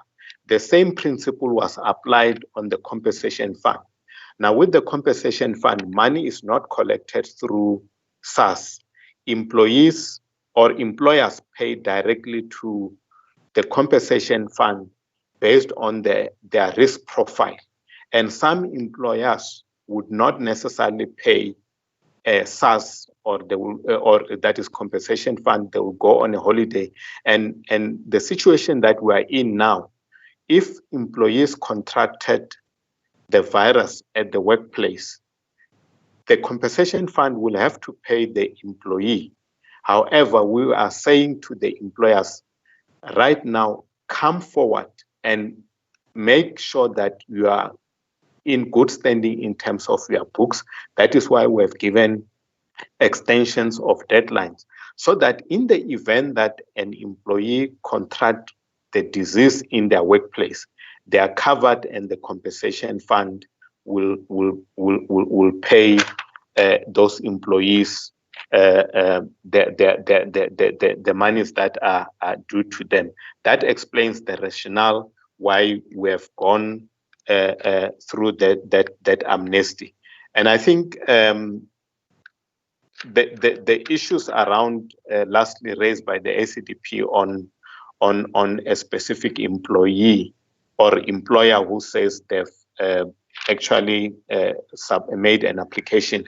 I think if they use the 0800 and the number that we have, or contact the provincial office, we will be able to deal with that specific case. And I think the minister was able to demonstrate when one employer locked out employees out of the gate and claiming that they've not received their money. Within minutes, we're able to identify that company, we're able to go onto the system, and we're able to identify that that employee was paid more than 500,000, and we're able to indicate the date on which they were paid. So that is to try and assist, because we have noticed that some employers are keeping the money for 21 days, gather interest, and only pay employees later. So that 0800 number was introduced, and the system was improved to try and deal precisely with that problem.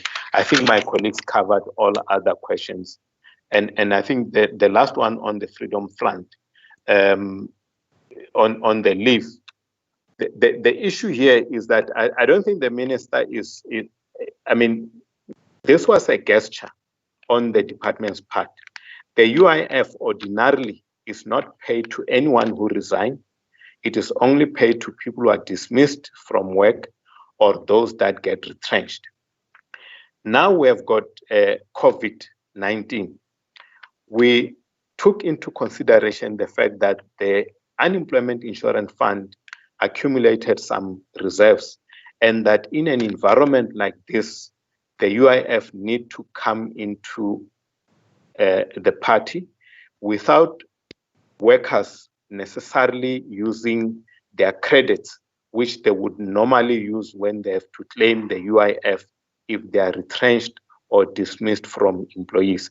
Hence, COVID-19 scheme was introduced. The amounts are less. If you go to the website, it's around 38% of their earnings. And that is why employers were encouraged to apply on behalf of their employees and not lay off the workers, because they still need them. And use this COVID. We understand it's a lesser amount than what the employees would have earned at the end of the month, but at least it assists to put bread on the table so that when we eventually reopen, employers would not have to go back and hire workers from the scratch. And I think that is part of the assistance that the president has announced. Thank you, Honorable Chairperson. Thank you very much to all three departments for having answered those questions. We're going to open for a second round of questions. However, I think we should just have a very brief break for people to stretch their legs. We will then reconvene at 16:25. Please do not leave the meeting. We'll just mute it and reconvene in 5 minutes. Thank you.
Deducted from their normal salary, which doesn't seem correct. In my understanding, and maybe I'm wrong, you should be deducting the UIF and or pay and not the TERS amount. So if we can just get some clarity there, as well as on the 30th of April, the UIF was before this ad hoc committee chairperson. And I just want to read what I wrote on my OneNote here. It says that they said that the employer must within 2 working days distribute the UIF to employees and then send the UIF proof via email to them. And if it was not paid within 2 days, it might accrue interest. And if they've not distributed within the required amount of time, that the employer has to pay it back. But I'm not sure if it was Mr. Moratobo now who indicated this, or if I maybe got the surname wrong, indicated that it's 21 days. Some employers have been keeping the money before being paid out to the employees. So now the question is, why are employers allowed to keep the money for so long if the UIF were before us on the 30th of April, assuring us that it takes 2 working days, and where it's not paid, that the employer must pay it back? Regarding the sorry, your time has expired. Thank you, Chairperson. Thank you, Honourable Bartman. The ANC, any questions from the ANC? Yes, Chair. My first one, Chair, is both to the Provincial Department and the Department of Labour.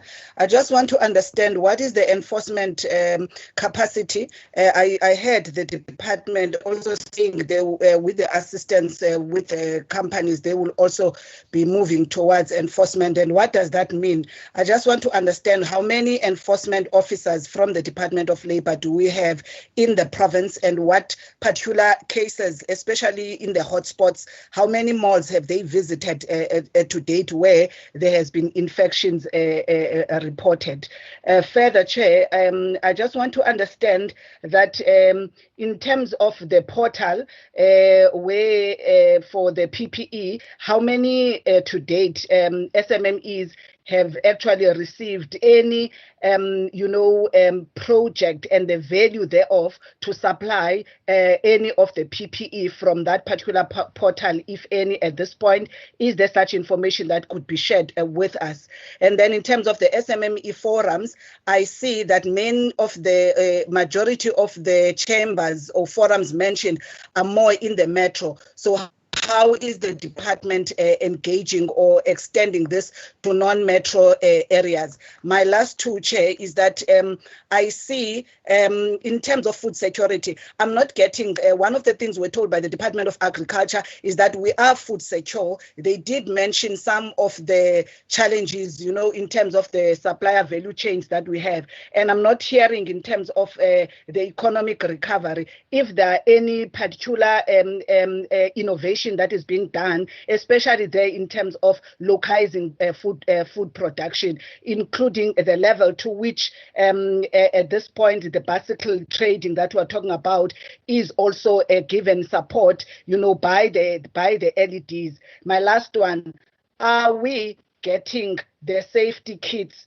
to the 3,333 informal traders that has been mentioned at this point? Has those by this time been given the safety kits? Because from my oversight, that I've done in Kailicha site B, site C, majority of the women who are informal traders selling vegetables, raw meat there, majority of them, they would either have a mask, but they do not have sanitizers, and the places that they are running their markets from are highly unhygienic. And I've not had, in terms of the support that are told, if there is any engagement, to help sanitize, ensure that those spaces where now they are allowed to operate from, gets to be cleaned through the support of the provincial department. Thank you, Chair. Thank you, Honourable Nkondlo. EFF. Okay, thanks, Chair. Mine will be very brief. It's on the issue of the Department of Labour, of Employment and Labour. On the issue of the labour inspectors, well, there is a number of companies, especially in the areas of Witzenberg, in the Ceres area, where you would find that there are high levels of reporting of COVID-19 cases, and labor inspectors are reportedly to have visited those areas. But now what I want to understand is that, is there any seriousness or lack of there that labor inspectors would visit areas, and then after that, then we would receive information that there is serious challenges there? Or what could be the challenges facing the Department of Labor in terms of labor inspectors to ensure that they monitor all these companies, especially those that are in the mainstream economy? Because if you would check even in around the city of Cape Town, there's been a high number of reported cases of unsafe environment where workers are working, and yet labor inspectors are there and they are visiting. What could be the serious challenge between the labor inspectors visiting and the cases that we're getting from the ground? Thank you. Thank you, Honourable Pleho. Good. Thanks, Chairperson. Chair, I want to just respond to some of the comments around the red tape reduction unit and their efforts with regards to informal trading. I think for me, by its very name, I was expecting the red tape reduction unit to be a unit that would not get stuck in the weeds of bureaucracy, but actually kind of destroy the weeds and clear the path for businesses to flourish, no matter the size or the formality or informality. And the responses that I hear this afternoon are bureaucratic in style and excuses. I mean, if we go back to the city of Cape Town, it took the city 1 week before it even started issuing permits. In the first week after those regulations were amended, the city was publicly saying they were seeking clarity from the Minister of Cogta about what those regulations are. So I was expecting and hoping for some proactive, energetic response to assist those traders to start trading, and not this kind of just repeating what the city is saying or what other municipalities are saying about what they've done. The red tape reduction unit is surely the unit that wants to cut through the bureaucracy that prevents businesses from operating or trading. So that's just my comment on the response we received. The economic recovery plan, the two components, the response plan and the recovery plan, was a part of the presentation where I feel like we need a lot more detail. If I understand it correctly, those plans are still being developed, and maybe we can get the detail to come back later. I would be very interested to understand, and maybe we can get some indication now, what the department means by they want to prevent supply side constraints or supply constraints in the economic recovery or economic growth period. So post if there ever is a post COVID-19 period. So if we can maybe get some indication of what they meant by prevent the supply constraints, and maybe we can agree as a committee that the plan is presented to us more fully later. To Mr. Maki from Small Business Development, on the 21st of April, the President announced a comprehensive range of interventions, both social relief and business interventions. And one of them was a state guaranteed loan scheme for businesses, which would be administered through the commercial banks. And I just want to understand whether that was managed, or that scheme is being managed through the Small Business Department, because I've been tracking the progress of that undertaking given by the President since the 21st of April, and it seems like it took at least 3 or 4 weeks or 3 weeks until last week or this week, until the commercial banks actually understood what that loan scheme was about and how it would work. So I wonder if Mr. Maki could comment on why it took so long and whether it is within his department. And then finally, just on the UIF, am I done?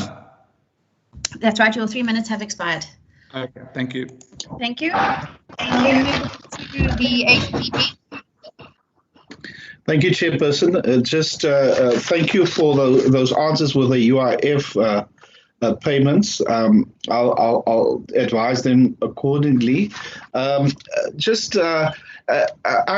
heard from people that some of the labor inspectors will refuse entry at certain places. Is that so? And what's happening with that? There was a company in Macassar that had infection, and that a person was infected, and then they didn't close down the company, and then a second was infected, and people were then panicking, because they were also not adhering to these regulations. Is there a concerted effort in order to get that percentage to a higher level? And then my last question is to the small business with the debt relief fund. If the small business apply for that, the money for rental, utilities, and payroll assistance, can they then also get rid of staff to say that it's not economically viable to have staff? And I see the terminology that they use is that you are temporarily laid off until we are financial viable again to operate as a business. Just those type of things, because I see there's companies that gives severance packages too, but there's some companies that just say, listen, you are temporarily laid off, and if you find a job, you can apply for that job and go for that job, but we will get back to you. So you are temporarily laid off. But meantime, that company already knows this person is laid off, but they use beautiful terminology in order to get rid of people. Thank you, Chair. Thank you, Honourable Christians. The Freedom Front Plus.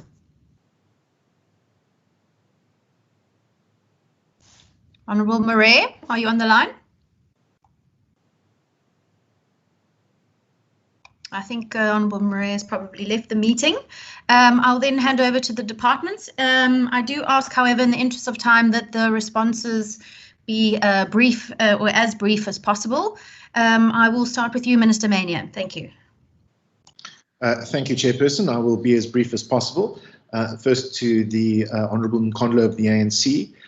Yes, with the number of complaints escalating, as Helen Davies said, 118 complaints, there will be pressure on our resources to monitor workplace safety. We have developed a very strong partnership with the Department of Labour, who is working closely with us on dealing with these complaints, and I believe that they are going to be increasing their capacity shortly, but that's something that they may want to comment on. We certainly, on SMMEs, and how many of have benefited from the portal, I'll ask the department or Westgrow to comment on that, but I certainly, during the course of this week, was fortunate to visit Luspen Designs, for example, which is a company previously in the business of manufacturing clothing that has shifted to manufacturing masks, and those masks are going to be sold on the portal. On the question of the forums, if I understood the question correctly, we certainly as a department are committed to interacting with associations and chambers and forums across the Western Cape. And I've certainly set myself the goal of personally interacting with as many chambers, associations and forums in the formal and informal economy as possible. And within the last 2 weeks, I've certainly interacted with forums in the Metro, for example, the Cape Chamber of Commerce, but equally, I've also spent some time virtually with the West Coast Chamber, and I will be working through chambers, associations and forums throughout the Western Cape, not just focusing on the Metro. And the department, of course, is constantly interacting with businesses and forums and associations and chambers throughout the Western Cape. On the question of food production, I'll ask the department to comment on that. And on the question of the safety toolkits, my understanding is that program will be rolled out in the future. It is not currently being rolled out, but the department might want to add to that. The In response to the question from the Honourable Brett Heron, the Red Tape Reduction Unit indeed is in the business of destroying the weeds and is committed to dealing with the issue of concern to you, and I will ask him to comment further on that. You also raised the question of the economic recovery plan. Yes, the work is still at a fairly early stage. We have developed a regional model which to assess the impact of COVID-19 on the economy in the Western Cape. That model is currently being peer reviewed and we have a draft framework, but there's still more work to do on the economic recovery plan, and we certainly look forward to sharing that with the committee going forward. Then I would answer a question that was not asked by the Freedom Front but was asked in the previous round, and that is whether we were building the plane while we're flying it. To conclude, Chair, we are in a fast-moving environment where not only business but government have to adapt quickly, and that is exactly what we are doing in our response to COVID-19 in the Western Cape. Through you, Chair, if I could hand over to the department to supplement any of my replies. Thank you, Minister. Thank you, Minister. Thank you, Chair. Sorry.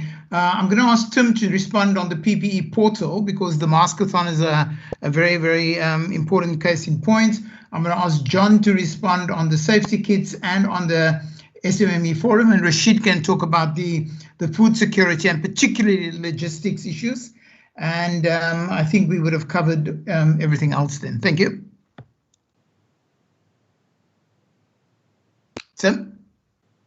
Sorry, thank you very much, Solly. Right, so the most of the work that we're describing in this session is being run through the website supportbusiness.co.za, which is a neutral platform where we're able to collaborate with province and the city and build in a space that is not linked to one entity or another. And the latest tool built onto that platform is the PPE marketplace, which is actually an idea that came to us from the First Rand Group, from FNB and RMB. They called and said they were just thinking they have to buy so many masks. Is there a way that we could help make sure that those masks benefit some of the small clothing and textile manufacturers across the Cape? So we went into a development phase with them and the province and the city and the Cape Clothing and Textile Cluster and the Craft and Design Institute. And last week we launched the PPE mask marketplace. Within the first 24 hours, we had those 50 vendors that Rashid mentioned earlier. They were registered. We're now significantly beyond that number. And in fact, the demand on the site was so significant that we had to spend a few days last week updating the server and moving it onto a much bigger infrastructure. So what you have with this marketplace is all of the potential companies that can now produce forms of personal protective equipment, particularly masks, which are relatively easy to make, can list their products on the site.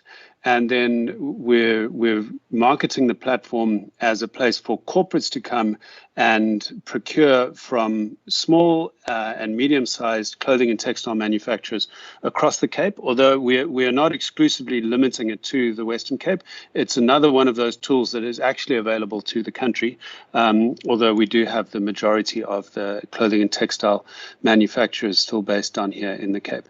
Another element quickly is what we call the mask-a-thon, which is where we're trying to meet some of the need for the approximately 5 million masks that are required by people who can't necessarily afford them across the province. And that's where there's a drive that RMB is helping us to get other corporates onto that platform, donating some of those masks through the Department of Social Development. So HOD, that's an update on the PPE marketplace. Thank you very much. John, do you want to come in on the safety kits and the red tape issue?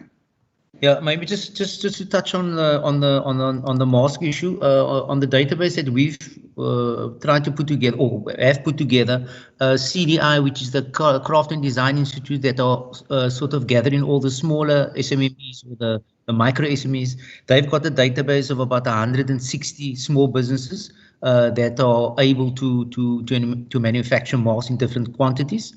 So that's the one on the mask issue. Then just on the business forums, what we've worked extensively with AHI, who has quite a lot of reach in the rural areas, okay, with the affiliates.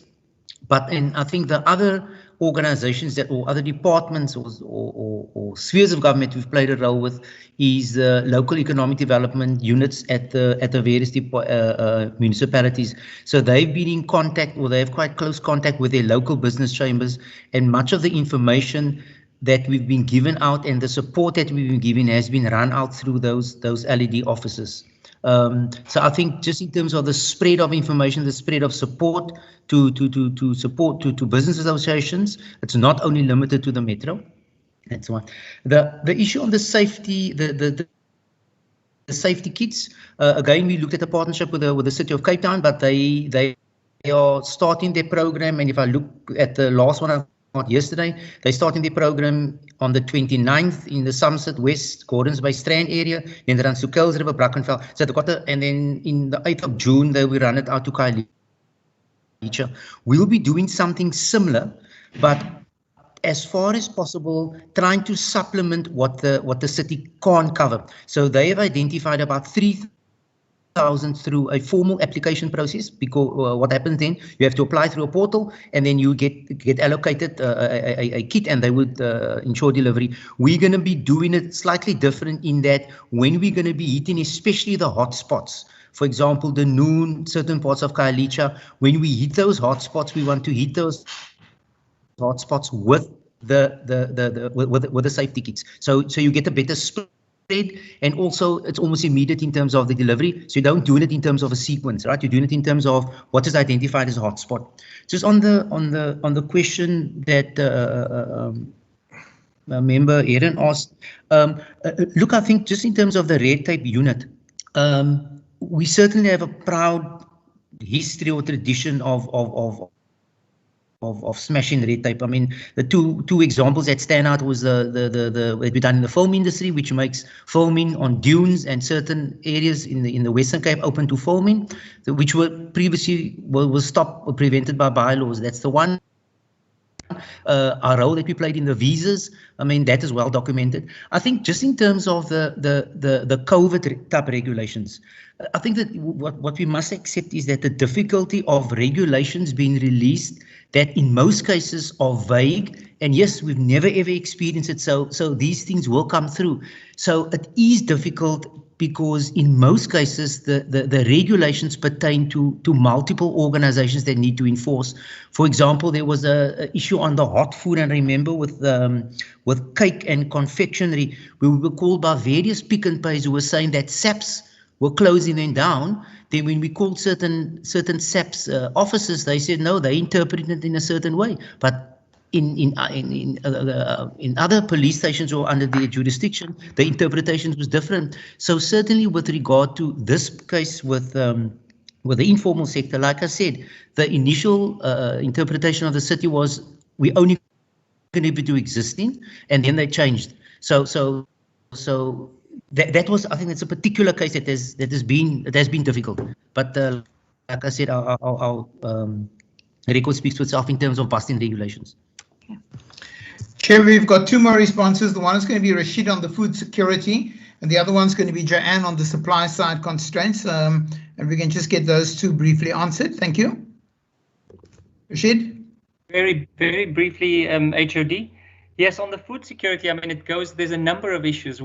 It's from an agri point of view, there's been a distinct challenge in terms of both our importing of products and also physically the limitations on the usual practice of supplying the goods that we need, both in the medium term and the short term. So it's all about protecting the value chain from a logistics point of view. And So that affects agriculture, but also the agri-processing thereof, and then eventually the distribution as well. And I think it creates an opportunity for localization. So if our borders are closed and there's a supply side interruption, it does create the opportunity for us to create more jobs through the localization of products and using, let's say, local furniture production or local medical kit production, rather than the interrupted supply because of ports that are shut down and generally the movement of logistics around the world. So thank you. Back over to you, HOD. Joe, can you just handle the supply side constraint question? Yes, HOD. So the issue on supply at the moment, the economy is experiencing a demand side challenge. Insofar that's lockdown, no movement, and obviously most of the shops are closed.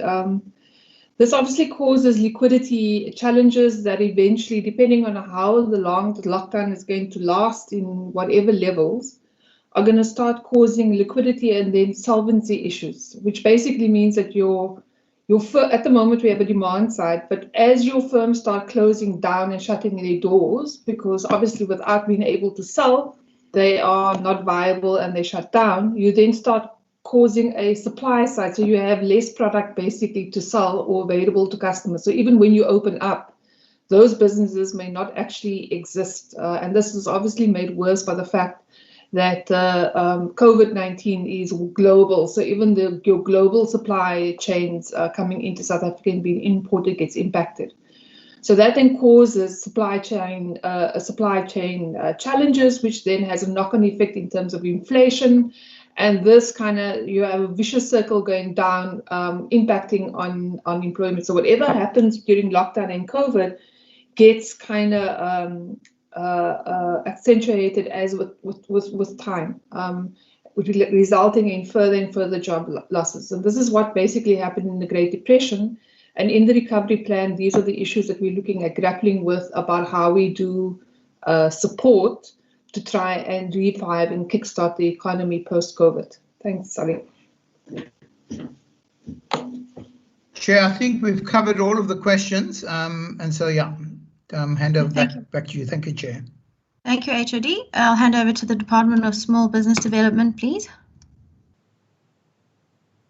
Thank you, Honourable Chair. Very briefly to Honourable Heron, the DSBD is not involved with the government guarantee scheme. The scheme was conceptualized by National Treasury and will be implemented at that end. We don't know anything about it. Secondly, to Honourable Christians, so the control measure that we've put in place to dissuade companies from going rogue is that we require them to submit monthly evidence to demonstrate that they have paid their employees, that they have paid the rent, and everything else that we support them with, and the utilities as well. So before they claim for the following month, they must submit the evidence. When we are satisfied, then we give them the allocation for the next month. So it's not given all of it from the outset. It's broken down into 3 months. Thank you, Chair. Thank you. The Department of Employment and Labour. A few questions directed your way. Thank you, Chairperson. Nice to see familiar faces. It's David Iso from the Chief Inspector in the Western Cape. So I'll try and respond to some of these matters. Just first on the issue of the DA, it's ironic that they mentioned my name. With the influx of calls we are getting around people trying to apply because of the closure of the labor centers, what we have done is we have what we call drop boxes in front of labor centers. So people need to drop the forms in that boxes. And then from there, we have admin staff inside who collects the information and try to process the claims. And I know a lot of people have IT challenges, but those are the only 2 options we currently have because of the social distancing and the COVID-19 problems that we have. I'm aware of the issue around people saying that they sign up to certain loans to go up against the COVID-19 payments they are getting made. And I strongly discourage workers not to sign any loan agreements with employers, because employers are aware that these monies will be paid into their own bank accounts, and therefore they want to set off the loan against that money.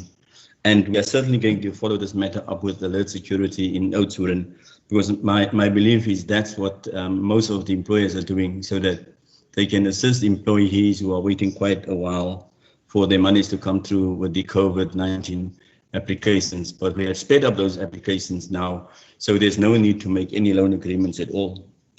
Just on the issue on the enforcement capacity of the Department of Labour, as you recall, the Minister has announced the additional appointment of 500 inspectors some time ago.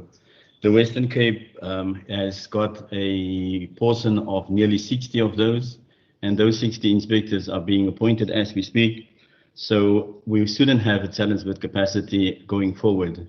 There are talks, and as you know, Chairperson, there are talks that we work with other law enforcement officials to assist the Department of Labour due to the high number of matters that we are being raised. So we have spoken to the Department of Agriculture as well as to the environmental health practitioners of the city to see if they can assist, so that we can just at least identify non-complying employers in that regard. On the issue of malls, we have basically done all the malls in the metropole to as far as Worcester, purely because all the retail stores are in the malls. So if you consider that we have closed nearly 20 retail stores and they are all located in malls, it clearly gives you an indication of our high areas of focus within malls that we are doing. I have engaged mall management to say it's their responsibility to adhere to a social distancing, because as a mall you are still a workplace, and therefore we can enforce social distancing within a mall, or they also face the possibility of closure by the Department of Labour. I am aware of the Witzenberg area, Chairperson. We have spoken about the Witzenberg area, which I believe after the CBD is the second most highest hotspot in the Western Cape. The outbreak took place very fast in the Witzenberg area, and it has to do with the seasonal activities that's currently taking place there, which down means there's quite a number of pack houses that are trying to export fruit, and therefore they employ a high volume of seasonal workers. We have closed 2 of them already in the last month, and we've at one extended to nearly 2 weeks because we felt it's quite dangerous because of the high volumes of positive cases that we have. We subsequently opened them in this week, and we are monitoring to see if there are any further infections taking place at that workplace. So that to us is a very, very important area, not just because of the pack houses, but all the other retail stores around Ceres, Witzenberg, which to us is a huge problem at this moment. And we are placing a lot of energy to ensure that we deal with that one day. In terms of refusal of entry, there are 2 recourses for the department. Number 1 is to lay a charge of obstruction, because that can be deemed as obstruction if an employer refuses entry. And the second one is obviously the assistance of SAPs. We make it our business, because of resistance, that we take SAPs with, so that we are familiar, and SAPs is familiar that the law requires us to enter a workplace without any notification, and therefore we can then enforce that through SAPs. So that is a good way of helping. I would really welcome the name of the business in the Makassar area. One of the honourable members have spoken about Makassar. Through you, Chairperson, you know that we have established this partnership where we can then identify these kind of places, and as a collective we can then deal with those matters so that we can ensure compliance. Thank you, Chairperson. Thank you very much. That then concludes the question and answer session. So I'd like to thank the departments for having prepared the presentations, as well as for their time in answering our questions. One moment, I have a point of order. Honourable Bosman. Chair, just a point of clarification on the first answer that Mr. Iso gave. And just to say, I was one of the members of Parliament who received the initial complaint from Mrs. Berger, her husband and her son, and they emailed the Department of Labour on the 31st of March. I then forwarded an email, sent an email to Mr. Iso on the 3rd of April, and I'm yet to receive a response. I'd like to know, just for clarity, people who are not able to get through to the department's call center, they're not able to use the website due to various technical difficulties. What is the avenue that they have to follow to get a response from the department, and what is the time frame? Because from the 31st of March, we're now approaching the second week of May. So what do we tell these people? Who do they contact? Is there a general mailbox address, or do they just wait until someone responds to the email? Because like I said, I haven't received an email to response to the email that I sent on the 3rd of April to Mr. Iso. Thanks, Chair. Thank you, Honourable Bosman. I don't know, Mr. Iso, if you can provide the details to the committee of where members of the public, or indeed members of this committee or Parliament, can reach you. Chairperson, we've now extended the names and contact numbers of all the labour centres in the Western Cape. It's currently sitting on our website. So that's an additional point. You would understand the influx that we get. It's not just receiving it, but also on the other side, people giving attention to it on the other side, because I am just the contact person that can refer the matters to the labour centres where it needs to happen. Thank you, Chair. Thank you. On that note, then, again, thanks to the Minister, to the departments, the Western Cape Government Department, as well as the two national government departments. Thank you very much for your time today. We're very grateful. We will see some of you again in future. And we wish you very well in the work that you have to do, because the work and the services that you are providing is absolutely essential for many citizens in our province that need it so desperately. So we wish you very well in your endeavours, and hope that you can reach as many citizens and support them as possible. Thank you very much. I will now excuse the departments. Thank you very much, Honourable Chair. Thank you very much. Members, we have a short section for committee administration. As usual, if there are any resolutions, recommendations, or further questions that you'd like to go to any of these departments, please could you provide those by noon on Monday, the 18th of May, to the procedural officers, so that we can capture them. In the case of questions, we'll send them off to the relevant departments, and if there are recommendations and so on, we will discuss them in committee. We have no minutes to adopt today, so we will see you then all next week, Wednesday at 1 o'clock. Thank you very much for your robust engagement, and I wish you all a good evening. Bye-bye. Thank you very much. The meeting is adjourned. Thank you all. Thank you, Chairperson. Bye-bye. Bye.